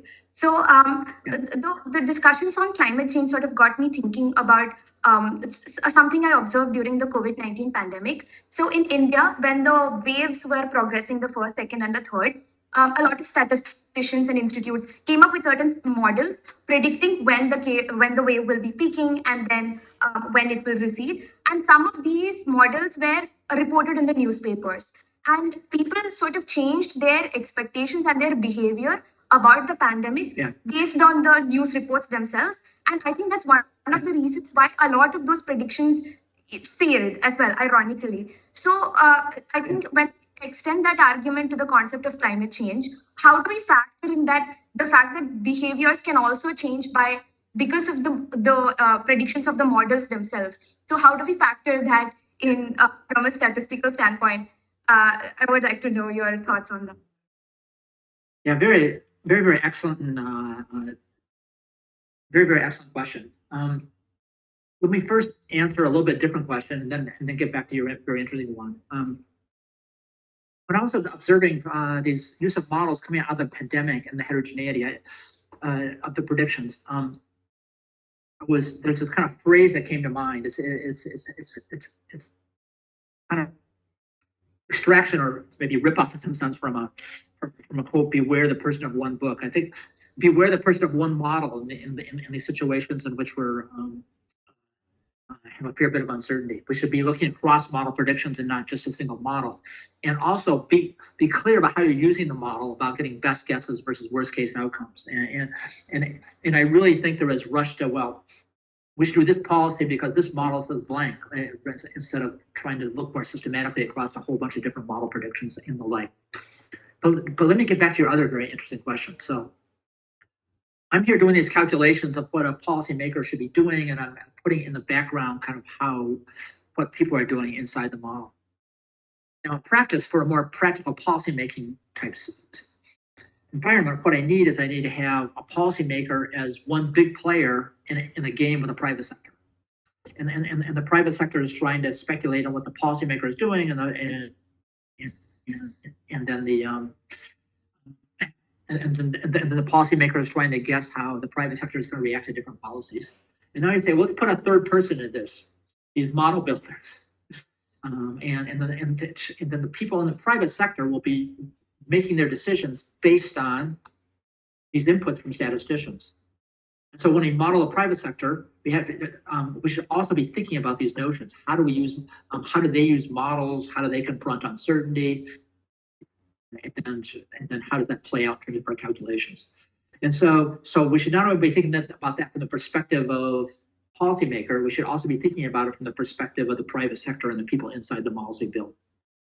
And that's a tremendously important point because it's when I think about the tools of statistics, it's not just for an external analyst trying to advise a policymaker. It's also to try to understand individual behavior, investment behavior, and other forward-looking behavior.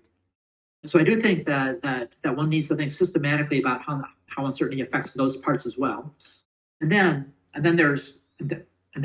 put together as a more formal interaction between policymakers and the overall private economy.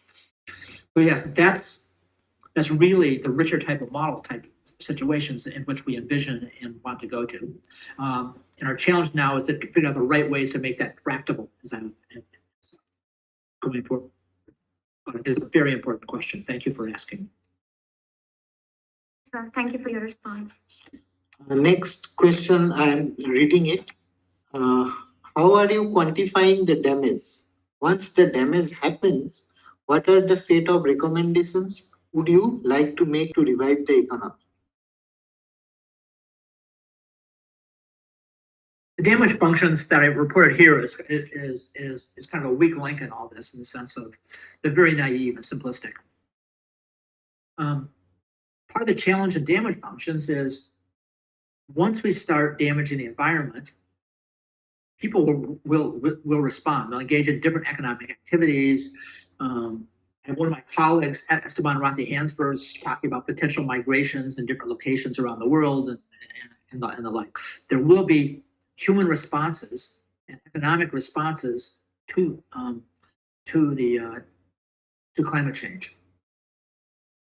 Our knowledge and understanding of that dynamics is really in very primitive stages, although it's potentially a very important part of this whole type of calculation.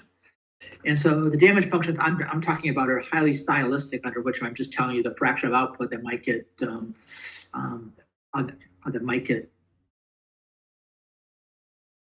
lost as a consequence of climate change, and it's represented in a fairly static way.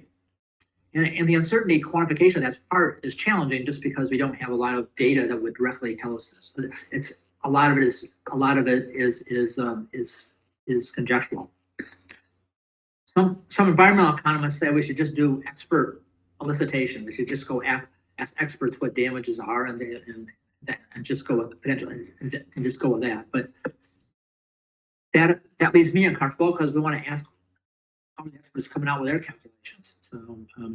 So I do think a richer model of damages that not only shows how it plays out over time because of the dynamics, but also how it plays over cross-sectionally across different regions of the world, which are exposed to climate change differently, is really an important direction that the model building needs to push forward.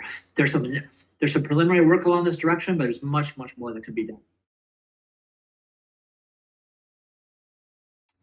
The next is, how about having some incentives for climate-friendly food and cloth choices, which demand less water and energy?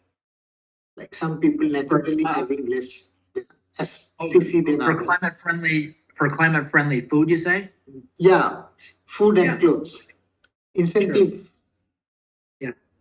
So as an economist, I'm always glad to talk about the expiration of incentives. So for instance, we know that bovines or cattle can be a big contributor to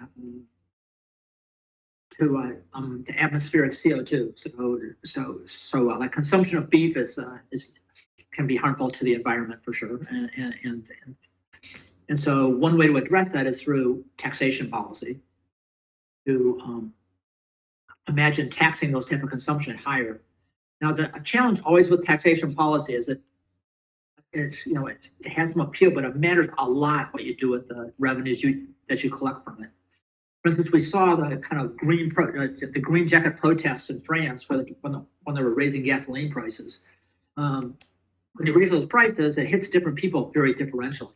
And so you have to think about, you take the revenues from this tax, how you remit them back, and then who sees the benefits of those revenues in order to even make these type of policies very politically feasible or implementable.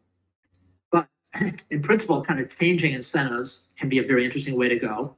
And our aim is to build richer models in order that we can understand the trade-offs between different type of ways to change incentives, and which ones will be more potent and which ones will be more powerful than other ones. So in contrast to the illustrations I gave here, we want to push in directions. We want to push even more in directions where we have multiple levers on the table, and then we can quantitatively assess which ones seem to be the most potent ones. Okay. The next question is, why all over the world we see some pattern of government neglecting the climate change? A pattern, Yeah, so unfortunately, I don't have a good model of governments, at least, since I'm not a political scientist. It's a tremendously important question. So when I'm talking about this fictitious social planner, that's like a person who's able to coordinate all the policies around the world, which is of course not happening. It is important to think about how you can structure policies that across different entities that will be satisfactory to or implementable from both sides. And this then opens the door, or at least requires things like game theoretic models across the policymakers in different countries, and ways to structure rules of the game in order to get better outcomes. I think it's something that I've not worked on, but it's a question that I certainly find to be very important one. To be very important. So. Another next question: how much effect the renewables can have on climate change, with considering the uncertainties of government incentives in markets of developing nations? Means renewable. Sure. Yeah. That's a tremendously important question. I think one of the best hopes for confronting climate change in a serious way will be through the development of cleaner technologies. This may well require government subsidies. May well require governments getting involved in research, subsidizing research and development and the like. But I do think potentially structuring incentives to encourage even more research and development into new and cleaner technologies going forward can be tremendously important. And so I think that's something which we'd like to address. Now, of course, getting governments involved in this opens the door to politics, and then we know that the political allocations of resources don't always go to the most productive places. So one has to think hard about how to structure these type of subsidies in ways that can actually be very effective.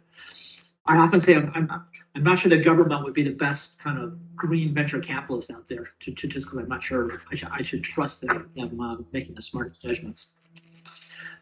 I often think it's kind of remarkable in the sense of years ago there was over decades where there were lots of huge complaints about nuclear energy, which I think many people now are wondering whether that was really necessarily the right thing to be discouraging, and that we've gone way too far in that direction.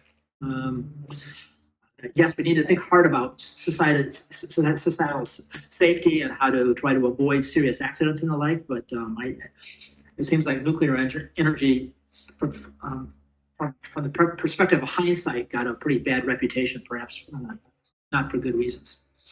Okay. Then we have two more questions. The next question is a very long comment, so I will say only the last portion which contains the question. Okay. That is, how do you think the socially sensitive economic policy making can go forward further without clashing with the corporate investment interest in the long run? Without clashing with the corporate interest? Yeah, means the clash between the socially sensitive economic policy and the corporate investment interest. Yeah, interesting question. Lots of people, I'm a little bit more skeptical about this. Lots of people are seeing this interest in kind of investors wanting to invest in companies that are more socially responsible as being something that will be a potentially potent force. I'm a little bit concerned about that as being a reliable lever, just because I'm afraid the private sector may be doing lots of things that are just superficial and not totally meaningful, as opposed to trying to develop new and better technologies in the future. But this clash here, I guess, is going to go back to how much influence corporations have on governments, and how much influence governments can have over corporations. I certainly hope that as a society that the private sector may be doing a lot socially responsible, and not just pander to very specific narrow corporate interests. But that's, again, this is a political question. I think it's a very important one. I'm not sure I have special insights on it, but I certainly hope that it's the case that we can have various societies push their other political leaders to do prudent things for society overall. Okay, so this question, the next question says that how to deal with the kind of uncertainties that arises from limitation of knowledge or technology in this kind of situation. Sure. So let me be clear. Yeah, when I talk about using decision theory, it's not like that requires sensible inputs. It just doesn't. I still have to bound the natures of uncertainties. I have to think hard about what the potential interesting ranges of uncertainties are and the like. I don't want to give up fully on probabilistic assessments and the like. So there's still a lot of judgment that goes into doing this. I just kind of believe these kind of structured sensitivity analyses under which I explore the consequences of these subjective inputs done in a systematic way can be very, very, very, very helpful, and very, very helpful in how we use models sensibly. So how to use it in practice then requires smart decisions on the inputs and the bounds you want to put on the natures of the uncertainties and the like. So it's hard to be concrete without going into very particular applications, but I do think this type of approach can be very useful in thinking about those questions. Okay, sir, I have one question. Yes. So you talked about the three types of uncertainties that we have, like risk, ambiguity, and the misspecification. So these three are going to create here. Now, how to weight them is how you have weighted them in this model by. Right. Okay. So is it something like a max-min kind of? Yeah, very good question. So there is a max-min element to this for sure in terms of implementation, but max-min gets bad reputations when you don't put any bounds on things with extreme outcomes, which is certainly not what we're doing. There's the min part of it because they want to figure out what types of uncertainty components are most consequential to the decision maker in an adverse way. So that I think can be very useful.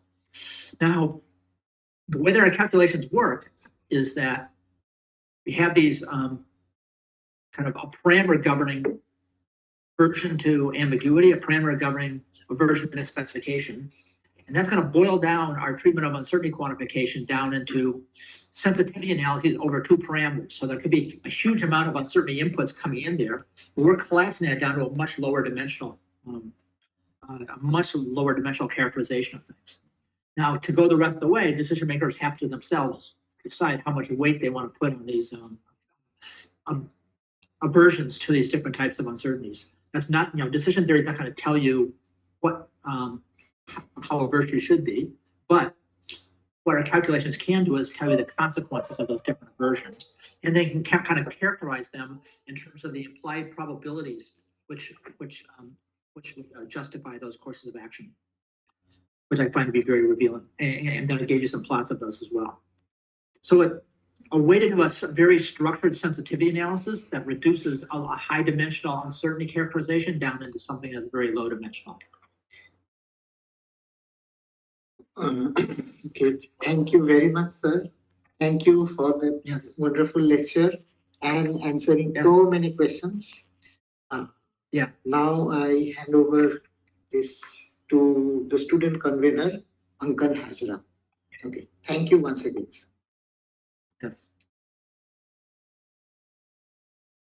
Thanks to all dignitaries and participants present here. As a student convener, it gives me immense pleasure and honor to introduce Research and Industrial Conclave Integration 2022. At the outset, I congratulate all participants who have taken a step forward, building their skills and testing their mettle in research and entrepreneurship. I would also like to express my heartfelt gratitude to all the acclaimed experts who have joined us to share their valuable knowledge and expertise. As we embark on a journey of productive academic disclosure and cooking competitions over the next 3 days. It is my privilege to introduce the conclave to all of you on behalf of the organizing team. Today, the world continues to battle a pandemic of unprecedented proportions. Over the past 2 years, we have witnessed how universities, industries, firms, and governments collaborated efficiently in a short span of time to innovate life-saving treatment methods, equipments, drugs, as well as vaccines. The COVID-19 pandemic has shown us the importance of continued cooperation and synergy amongst all stakeholders of innovation, especially industry and academia. This is why the promotion of applied research has become crucial in solving many of the crises of the 21st century. Initiated in 2015, the Research Conclave is a key contribution of IIT Guwahati towards the academic landscape of India. The first 5 editions under the level of Research Conclave witnessed around 10,000 scholars and the presence of esteemed dignitaries. This year, Student Academic Board and IIT Guwahati Research Park have joined hands to merge research and industry under the banner of RIC 22. Our aim is to build bridges between industry, academia, and provide a common platform for exchange of knowledge and creation of networks among various stakeholders of progress. With this goal in mind, we have curated a set of events, including research presentations, startup pitching, fundraising, panel discussions, and immersive lectures as well. The details of the event and schedule are available on our official website. All events will be held fully online, and the organizing team is always available to assist you and answer your queries. I hope the conclave becomes a valuable learning experience for everyone present here. Thank you. Thank you so much, Ankan. Now, I would like to invite Dr. V. Vijay Sarathi, the Treasurer of RIC 2022, for the vote of thanks. Welcome, sir. Thank you, Parvati. Am I audible? Yes, sir. Thank you. So, a very good evening to all of you, all of the distinguished members in the inaugural meeting. We would like to take this opportunity to thank all those individuals whose persistent and sustained efforts have given shape to this grand event, Research and Industrial Conclave Integration 2022. We first convey our heartfelt gratitude to Professor T. G. Sitaram, Director, IIT Guwahati, for taking active participation in this event and going through details of every event during the important meetings and guiding the team in the right path. We thank you, sir, for inaugurating this event and giving inaugural address. Research and Industrial Conclave 2022 consists of 9 events. Each event is wound up and is implemented by various teams consisting of faculty and students.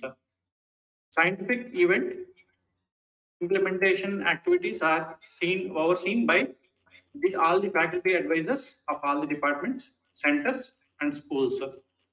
The faculty conveners and faculty co-conveners. Students of all the DPPC members, representatives, the RIC technical team lead, Hitesh and Shivani, the SAB Student Activity Board, SAB EC, Ankan Hazrat, and all the jury of this jury members of this event. Workshop implementations are shouldered by faculty Dr. Nelson Muthu, Dr. Vijay Sarathi, Professor G. Krishnamurthy, and Dr. Shogata Karmakar. Student members Harshni, Akif, and Pranay Kumar Singh. The Institute lecture series activities are meticulously taken up by faculty Dr. Prachul Chandra Kalita, Dr. Nelson Muthu, Dr. Selvaraj Narayanan. Student members Akif, Harshni, and Chetan. We thank each of these individuals for their efforts in this particular organizing these events. In the Industrial Conclave, panel discussions event is coordinated by Dr. Vijay Sarathi. Many people help Dr. Vijay Sarathi in identifying the industry sectors, identifying the experts in those sectors, and being, let's say, taken the role of moderating each of these panel discussions. The team consists of Professor Krishnamurthy, Dr. Nelson Muthu, Professor Prachul Chandra, Sri Rajiv Goswami, Sri Manojit Bhattacharya, Dr. Siddharth Singha, Professor Praveen Kumar, Professor Sanjita Patra, Professor Siddhartha Ghosh, and then Sri Satyam Sharma. We thank each of these individuals in implementing the panel discussion event. The startup fundraising event is organized by Sri Satyam Sharma, Professor G. Krishnamurthy, and their team. We thank this team for their efforts. Hackathon event is implemented. Hackathon event implementation is closely monitored by Dr. Sanasam Ranbir Singh and his team, comprising of Dr. Ashish Anand and Dr. D. Uday Kumar. We thank the entire team of the faculty and then the jury and the volunteers and Dr. Sanasam Ranbir Singh for providing valuable inputs in organizing this event of Hackathon. InSol event is a platform for industries, organizations, and startups, entrepreneurships to present their problems to the academicians, scientists, and researchers. This event is coordinated by Professor V. Krishnamurthy and his team. We thank each of the individuals involved in this team in implementing the InSol event. Dr. Karna Kalita and his team is leading the Tech Talk event implementation activities. We thank Dr. Karuna Kalita and all members of his team. Dr. Vidya Grace Jagannath and her team is overseeing the innovation exhibition event activities. We thank Dr. Vidya Grace Jagannath for her and her team in implementing this particular event. We would like to thank the invited speakers for taking their valuable time out to spend with us in the Research and Industrial Conclave 2022 to share their experience. In particular, we thank Professor Lars Peter Hansen, Dr. Bhukti Kumar Das, Professor V. Ram Gopal Rao, Professor Kushal Konwar Sharma, Professor Anil Kumar Gupta, and Professor Subimal Ghosh. We thank all the invited speakers of each department in coming forward and to share their research experiences with the participating departments in this event. We thank the sponsors and partners of this event, namely IIT Guwahati, Research Park IIT Guwahati, Academic Section IIT Guwahati, IIT TIC, IIT TIDF, New Gen IIT, IEDC, Startup India, FICCI, ASDC, and NRL. A special thanks to the steering committee members, Professor T. G. Sitaram, Professor Chitralak Mahanta, Professor G. Krishnamurthy, Professor Biman Mandal, Professor Ganesh Narayanan, Dr. Nelson Muthu, Dr. J. Visardi, Dr. Salvaraju Narayanan, Dr. Prachul Chandra Kalita, Professor Karuna Kalita, Dr. Vidya Grace Jagannathan. Advisory committee members, Srimati Manjula Saikya Bhuyan, Sri Rajiv Goswami, and student committee members, Subhash Pratap, Ankan Hazra, Atif Imran Hussain, Jayant Jaiswal, Aish Gupta, Hitesh, Sparsh, Pranay, Akanksha, Parvati, Shivani, and Hashni. All the faculty advisors of all the departments and centers, we thank each of them by their name. A special thanks to the Research Park staff, Ms. Pooja and Anurag Dubai, and all the staff of NECBH and the entire NECBH team. We thank all those who helped us directly or indirectly in realizing this event. Last but not least, we thank all the attendees of this event, which ensured a grand success to this wonderful and memorable event. Thank you. Yeah. And on the record, I have to thank Professor Ganesh, who take care of the entrepreneurship development program, and also he is the key person for the startup pitching. So who is organizing the event. So special thank to Professor Ganesh. And also in particular, when we one thing I was telling Professor Nelson, I was supposed to give the word of thank, for thanking all the people who are making the significant contribution make the event success. So, but Professor Nelson has different plan. Okay, so that we'll go with that. I told that whatever is there, he will go with it. Okay, special thanks to Professor Nelson Muttu because of our the initial discussion with him, which is lead to this conclave as such an industrial conclave, and also to Professor Biman Mandal, the chairman hub. Okay, because for the first time we had two different sections are involved in that. So he was the one who gave the active support, okay, to have to go ahead with that event together as a research and industrial conclave. So special thanks to him also. That because of that, today we are having that the conclave as research and industrial conclave. We are going into the new era from research conclave to research and industrial conclave. So I thank all these SABM members, okay, and the student community. So Subhash, Ankan, and everybody who make their valuable contribution for this conclave. So I hope that I will get the opportunity to thank everyone again in the concluding remark. Thank you.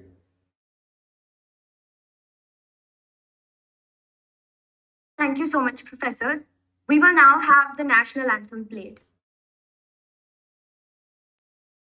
जनगण मन अधिनायक जय हे भारत भाग्य विधाता पंजाब सिंध गुजरात मराठा द्राविड उत्कल बंगा विंध्य हिमाचल यमुना गंगा उच्चल जलधि तरंगा तव शुभ नामे जागे तव शुभ आशीष मांगे गाहे तव जय गाथा जन गण मंगलदायक जय हे भारत भाग्य विधाता जय हे जय हे जय हे जय जय जय जय हे